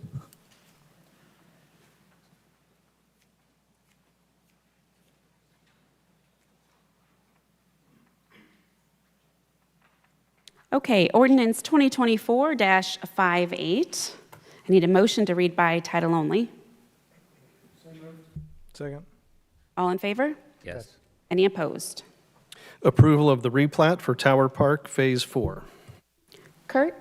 Yes, thank you, Mayor and Council. You may recall at the last meeting, we had a Tower Park replat as well. That was for water main or water line easements that will go from Tylersville up into the lots in the Tower Park subdivision. This is a similar plat, but it's for the electric, utility, drainage, and other easements needed for the lots at the rear of the site. It was recommended for approval at Planning Commission with 4 contingencies that are really minor items on the plat, and it was recommended for adoption with those contingencies tonight. So ordinance 2024-58 is recommended for approval. Okay, thank you. I need a motion to suspend the rule and allow for adoption after the first reading. So moved. Second. All in favor? Yes. Any opposed? I need a motion to adopt. So moved. Do we have any council discussion? Okay, roll call. Mayor Nelson, Yes. Vice Mayor Chance. Yes. Councilmember Bennett, Yes. Councilmember Hackey, Yes. Councilmember Gibson, Yes. Councilmember Stricula. Yes. Ordinance 2024-59. I need a motion to read by title only. Second. All in favor? Yes. Any opposed? Authorizing the city manager to enter into a pre-annexation agreement with Diane J. Davis and Michael Shane. Okay, Kurt? Yes, thank you, Mayor and Council. This is, I think, the 6th parcel on Coxsmith Road in that section that is looking to tie into the water main. They currently, Diane and Michael, they're both last name Davis. The write-up says Michael Shane. It's actually Michael Shane Davis. They're both that live there, and they are currently on a well, would like to convert to public water supply. So this is our standard pre-annexation agreement. And it does require the owner pay 1.5 times the water or sewer rate until they annex, and that's just an incentive to try to get them to proceed with the annexation. Ordinance 2024-59 is recommended for adoption. If you have any questions, I'll be happy to answer them. Okay, thank you, Kurt. I need a motion to suspend the rule and allow for adoption after the first reading. So moved. All in favor? Yes. Any opposed? I need a motion to adopt. So moved. Second. Okay, any council discussion? No? Roll call, please. Vice Mayor Chance. Yes. Councilmember Bennett, Yes. Councilmember Hackey, Yes. Councilmember Gibson, Yes. Councilmember Stricula, Yes. Mayor Nelson. Yes. Okay, ordinance. All right, hold on a second. When we switch up the schedule, I always get my paperwork mixed up.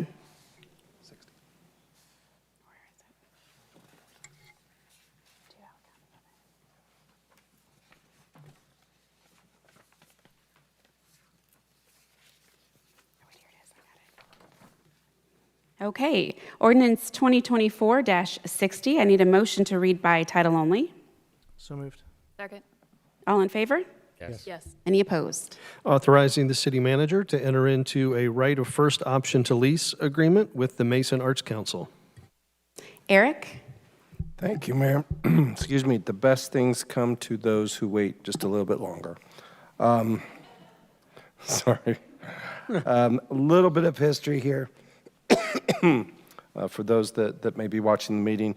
It was in late 2019 that the Mason Arts Council formed a nonprofit organization established with the mission of furthering the development of the arts in the city of Mason. In December 2020, Council adopted a resolution expressing support for the Arts Council and demonstrating an intention to foster a public-private partnership to help both organizations advance arts and culture opportunities. There was something called a pandemic in there that maybe created some obstacles, but in October of 2022, Council approved a motion to declare a 16-acre parcel of city-owned property, and maybe Kurt can help put that up on the screen. This property is at the northeastern corner of US Route 42 and State Route 741, and Council designates that the preferred site, city-owned parcel for a prospective arts center that the Arts Council was dedicated to raising funds to develop. What is before Council tonight is called a right of first option to lease. And what those words essentially mean is that this property is tied up or taken off the market. It is committed. The city cannot obligate it, sell it, or market it for any other use, but to make it available for the Arts Council so that they can accelerate fundraising. There's an initial 5-year term, but that a second 2-year term is contemplated within the agreement. Additional agreements could be reached. The city will not sell or market that property. The Arts Council will be able to market it as a future site for a Hope for Arts Center. The city also agrees to conduct up to $50,000 in due diligence on the property, things like soil, elevations, to help initiate development of the Arts Center. The ambition is that this provides the commitment needed for a site, a marketable site, so that the Arts Council can continue and hopefully accelerate receiving private donations for the project. The Arts Council's goal is to bring a comprehensive art center to the city and create a regional asset that will enhance the quality of life for residents as well as the profile in the region. The city, as we know, has a well-established history creating community assets that leverage our ability to enter into public-private partnerships. The community center, the aquatic center, the tennis tournament currently are just a few examples where we've been able to leverage these type of arrangements to the benefit of the community as well as the profile of Mason throughout the region. With the Arts Council's enthusiasm, with the city's commitment, Ordinance 2024-60 provides a visible commitment of the city to the partnership, allows opportunities to advance fundraising efforts, and directs the community's attention toward aspirations for a full arts center. It is therefore recommended for adoption. I need a motion to suspend the rule and allow for adoption after the first reading. So moved. Second. All in favor? Yes. Any opposed? I need a motion to adopt. So moved. Second. Okay, council discussion. I have a few things that I want to say real quickly. So the Mason Arts Council, as Eric has mentioned, has been working diligently for many years to bring the Regional Center for the Arts into Mason. I am so happy that today has come. Tonight was the first step in making this vision become a reality. I am a huge supporter of our arts community, and I couldn't be prouder of the work that the Mason Arts Council has done throughout the years. The presence of the Regional Center for the Arts will bring businesses into our area and will play a crucial role in Mason's economic vibrancy. Studies have revealed that residents of neighborhoods with arts and culture amenities report greater social attachment to their neighborhoods. The attachment leads to a higher reported quality of life and higher levels of stability, safety, educational attainment, and civic involvement. Adding the Regional Center for the Arts to Mason is a valuable asset to our community, one which I will continue to support. Just to give you a quick rundown of the proposal of the Arts Center so far, and of course it's subject to change, but they are proposing a 1,200-seat theater with a state-of-the-art performance stage, art and photo gallery, sculpture and ceramic studio, actors studio, radio studio, TV control room, drawing studio, printmaking studio, and classrooms. Not only will the adults be able to enjoy the luxuries that the Regional Performing Center for the Arts will provide, but our children will have access to unique aspects of art through education. I am super excited for you guys. Does any other council member? Yes, Councilmember Hackey. Thank you, Mayor. Like the mayor, I'm unbelievably excited about this. You know, we've been, even before I got on council, I saw the presentation that you guys did before council, and I got excited at that point. This is, I don't want to repeat anything the mayor said, but this is wonderful for our community, and I can't wait to see all the great work that you all are going to do and all the wonderful things that's going to bring to our community. So thank you for your efforts. Thank you for sticking in there, and thanks for being here tonight. Yeah, I think Eric was joking a little bit when he said there's been a little bit of history. You know, we've been down this dance quite a bit, and all I can say is thank you for your grit. Thank you for, see a lot of familiar faces out in the audience, and the one, you know, Karen, we've been talking about this for a long time. Even, you know, I've been up here, I think, 8 years now, and prior to me being on council. And that's just a testimony to sticking with this thing, and I cannot wait to see this thing come to fruition, because I think this is a cornerstone. This is what we needed in regards to really giving you guys the ability to go out and act and do what you have to do. So it is, just to echo what they're saying, I'm super stoked, super excited. I love the location. I think you guys heard tonight what's going out on that north end and how we're attracting businesses out that way. And I think it's just going to be exceptional, especially with all the programming. I think that was the one thing I was the most attractive about, is being able to just give people a reason to come to Mason. But it's not just adults. It's a ton of children's theaters. It's a ton of all kind of different genres of art, and it's just exciting. And so I know there's a ton of you guys here. Well, I'm assuming the whole board, but thank you guys for your diligence. Thank you for trusting us. Thank you for, sometimes this gets messy up here, and I honestly would like to apologize for some of the things that we have done, but thank you for trusting us, believing in Mason, and I'm just excited to finally get here and get this thing somewhat over the goal line to allow you guys to go out and truly do what you guys do best. So thanks. Okay. Anyone else? Mayor? Yes, Councilmember Bennett. I'm really, really excited to vote yes on this tonight. My family is a very arts family, so we're somewhat of an anomaly, I think, in this city. It's very sports focused. But I have heard over and over from music groups and performing groups that it's a challenge to find space in our city. And so we very much need a community space for performing, for practicing, and for developing our creative talents and sharing them with our community. That's another thing that I heard over and over again over the last 5 years, is that people would really like to share their art, their music, their culture.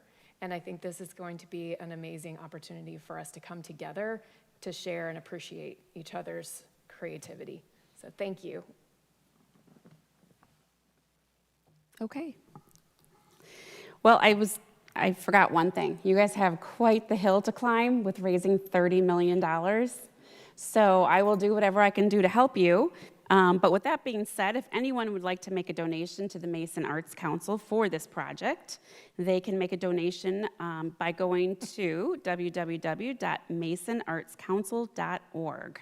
I'm sure they will appreciate any donation that you can provide. Okay, roll call, please.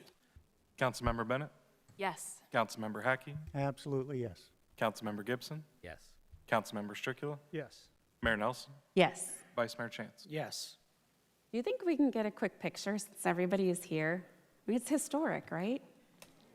Can we do that real quick?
Okay, what an exciting day for Mason.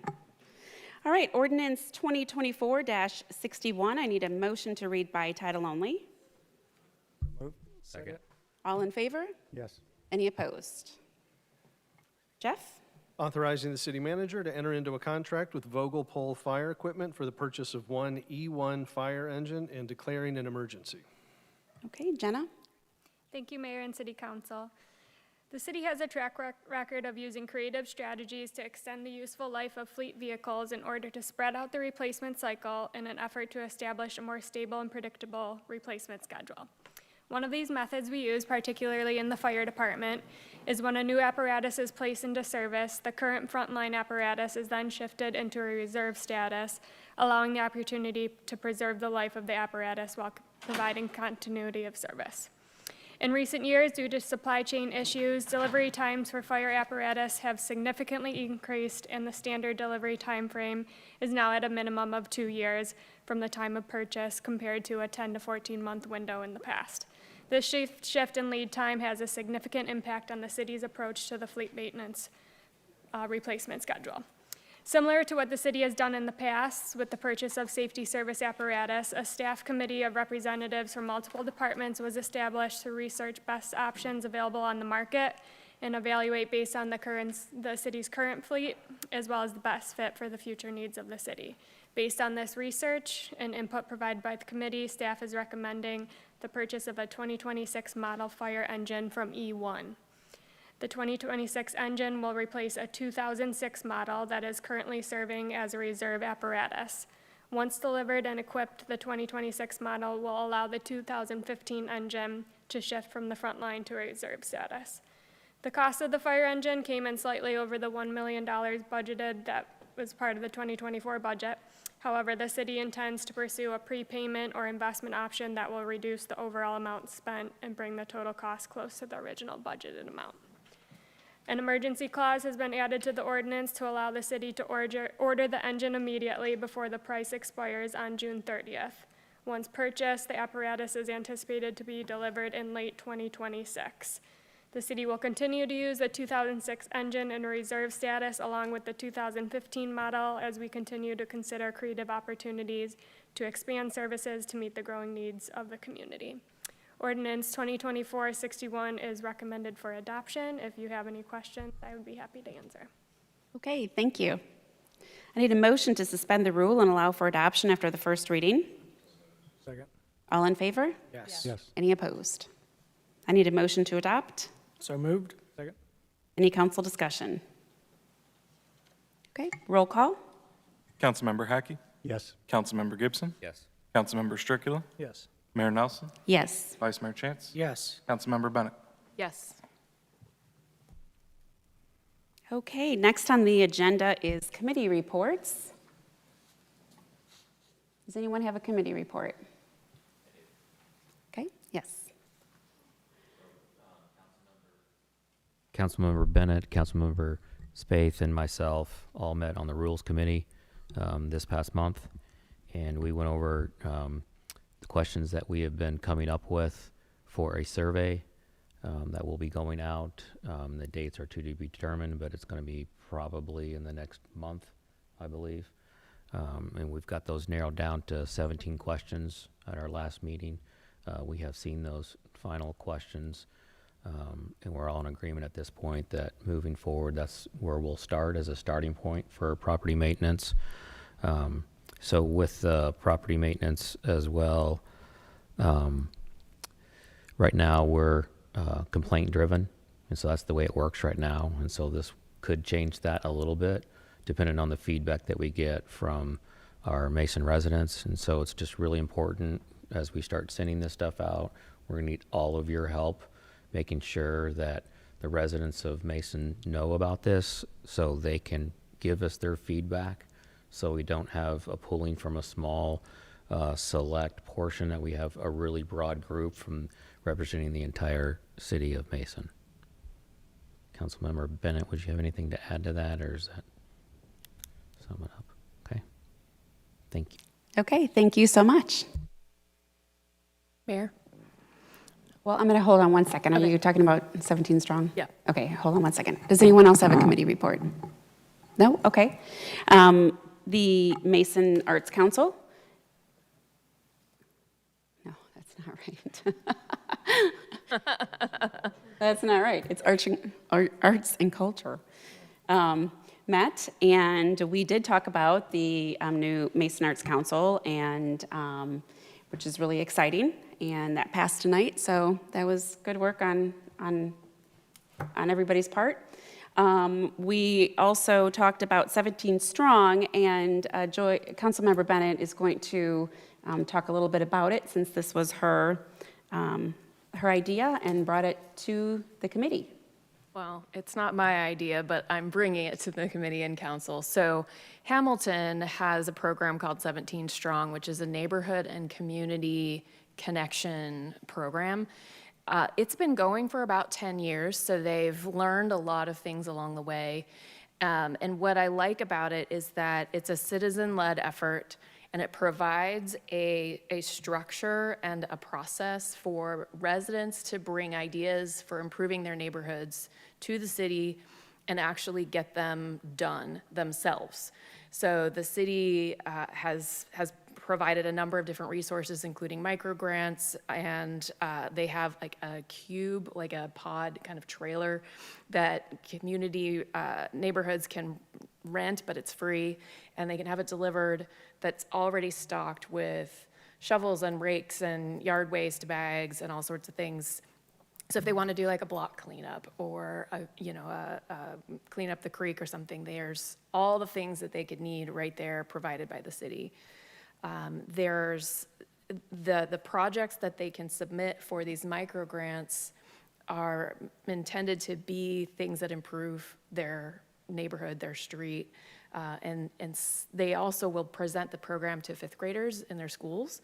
And so the fifth graders can actually come up with mini projects. I don't know what's smaller than a micro grant, a nano grant maybe. But so the students can come up with ideas, and they told this really cool story about how they looked at the city and they identified 17 unique neighborhoods.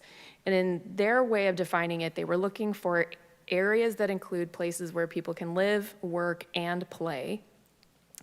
So they were larger than what we think of as, like a neighborhood with an association. It's a bigger region than that. And they have 3 types in Hamilton. We don't have an urban core, but they do. And then they have your traditional kind of, grid neighborhoods that were built like in the 50s. And then they have more of your traditional suburban with cul-de-sacs and winding roads. So one of the neighborhoods that they identified, they discovered in looking at this that it didn't have any kind of green space, didn't have a park or any place for people to gather outside. And they, in looking at it, like the community for that neighborhood brought this up to the city, and the city looked at their map and they're like, well, there's this vacant piece of property over here. We know the owner, let's go talk to him. And they talked to the owner about selling it to make it a park. And that person agreed. And then the fifth graders for the elementary school that was serving that neighborhood designed some of the things that would go into the park. And then they partnered with the shop class at the high school to build picnic tables and pieces. They all got together to paint them. And they've basically furnished their own community park. And I just thought that was a great example of empowering community in these smaller geographic regions to come together, figure out what they need in their areas, and then provide some support and means for them to do it. So what I would like to do is explore what does it look like in Mason. Obviously, like I mentioned before, we're not the same kind of city. We're half the size of Hamilton. We don't have an urban core like they do. So we'll need to figure out what defines a neighborhood. Hamilton is having, their 17 Strong communities having a summit on June 22nd, I think, yeah, in the morning. And I'm going, I've got a number of community members who've raised their hands and said they will go as well to learn more about the kinds of things that they're doing. I've already met with the 2 people who lead this program in Hamilton. They came to talk to us, and they've helped a number of other communities to kind of explore, what does this look like for us? And they said really the most important thing to keep in mind is it needs to be citizen-led. It can't be one person's idea, and it doesn't necessarily work well if it's just like imposed upon people. So I'm excited that people have already raised their hands to say, yeah, I want to learn more about this. So I'm anticipating we'll get together. I'm going to invite people to come to just talk more about it in July after we've gone to the summit. And just start exploring, like, what could it look like? We talked in the council or the committee meeting about potentially piloting it in a couple of neighborhoods just to see how it could look and what kinds of things people might like to do. So it's very much in the fledgling phase, but I'm really excited about the way that can bring people together. Great. So you're all invited to join me at the summit. It's very exciting. I'm excited to hear what you bring back from that summit. Also, just to reiterate what our city manager said, the farmers market is going on this weekend, and it will be located on West Street, adjacent to the downtown plaza from 4 o'clock to 7 o'clock. The next, if you miss it, the next one will be August 9th, but that is really exciting and fun too, to have a new farmers market here in Mason. The Small Business Council has met, and we continue to work on supporting our small businesses as well as finding ways to bring new small businesses into our community. Does anyone else have any comments or committee reports? No? Okay, moving on. Old and new business. Mayor. Yes, Vice Mayor Chin. I know you started out with this, but it's kind of near and dear to my heart. I know Mason has grown tremendously throughout the years, but I was a Comet baseball player back 30 years ago, which isn't that crazy? But what a huge accomplishment. And I think that's, although we have grown as much as we have, I still feel a part of, obviously graduating from Mason, and I follow them. And then I was telling someone it was really cool. I felt like I was in the 50s, because they usually have like a YouTube thing. You can watch the entire game, but I had to listen to it on a radio. And, baseball being, America's pastime and all that good stuff, it just felt genuine. It felt cool. It just felt real. And then, for them to pull it out, it's super exciting. And I'd just like to, congratulate Coach Bly and the other coaches, and especially the young men that had to get out there and make it happen. So that's great work. Super proud, and I'm looking forward to a huge parade. I just threw that out there. All right. Anyone else? Mayor. Yes. Speaking of parades, I think it's worth mentioning the American Legion and the VFW and the city and their partnership for the Memorial Day parade and the ceremony, and just what a great job that the Legion and the VFW did with that, and appreciate the city's partnership making that happen. A great time for celebration, but also remembrance, and it was always done well, but worth mentioning again, so just saying thanks. Thank you for bringing that up. Okay, next on the agenda is recognition of visitors. You guys lasted this long. You did. You did a good job. You guys done a good job. Would any of you like to come up and speak at the podium? Okay. Yeah. Yes, can you go to the podium and state your name and your address, please?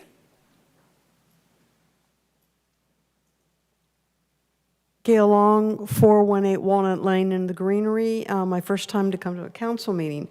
I'm really excited to hear more about what Joy Bennett brought up. I have a passion for our ecosystems, our small areas that we're just developing and putting in non-native plants. I have a passion for the butterflies, the bees, the fireflies that are all diminishing. And I wonder if, Joy, your project of this neighborhood, could that be something that we could look into, like look into the greenery or some places that are just cutting down trees and they're not replanting?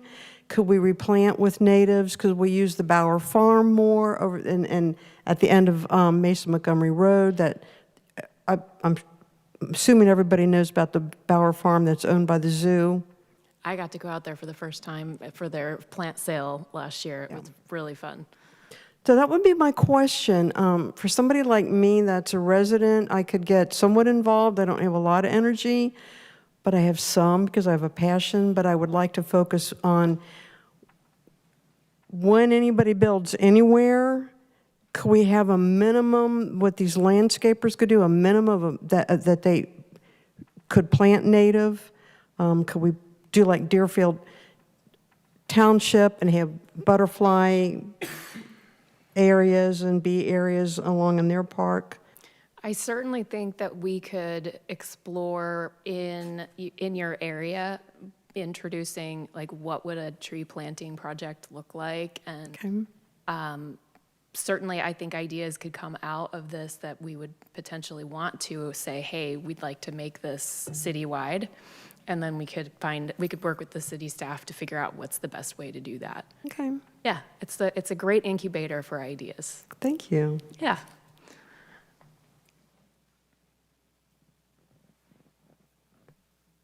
Okay. Well, it's someone's birthday on council. Council member Stricula, happy birthday. So who would like to lead in singing happy birthday? Joey. Ah, great. We have a singer here. All right. All right. Happy birthday to you. Happy birthday to you. Happy birthday, dear Josh. Happy birthday to you. Mayor, dear. Apparently that was laughably. Dear Lord bless you. Okay, and next on the agenda is executive session. This is for the acquisition, disposition of property, and employment compensation. And Eric, would you like to add to it? We'd like to add an economic development purpose. If the motion would include going into executive session pursuant to ORC 121.22G8 to consider confidential information related to the marketing plan, specific business strategy, production techniques, trade secrets, or personal financial statements of an applicant for economic development assistance, or to negotiations with other political subdivisions respecting requests for economic development assistance, and acknowledging that the conditions of 121.22G8A and B both apply. Could you reread that, please? Okay, I need a motion to adjourn into executive session. I'll make that motion. Second. Roll call. Mayor Nelson, Yes. Vice Mayor Chance, Yes. Councilmember Bennett, Yes. Councilmember Hackey, Yes. Councilmember Gibson, Councilmember Stricula. Yes.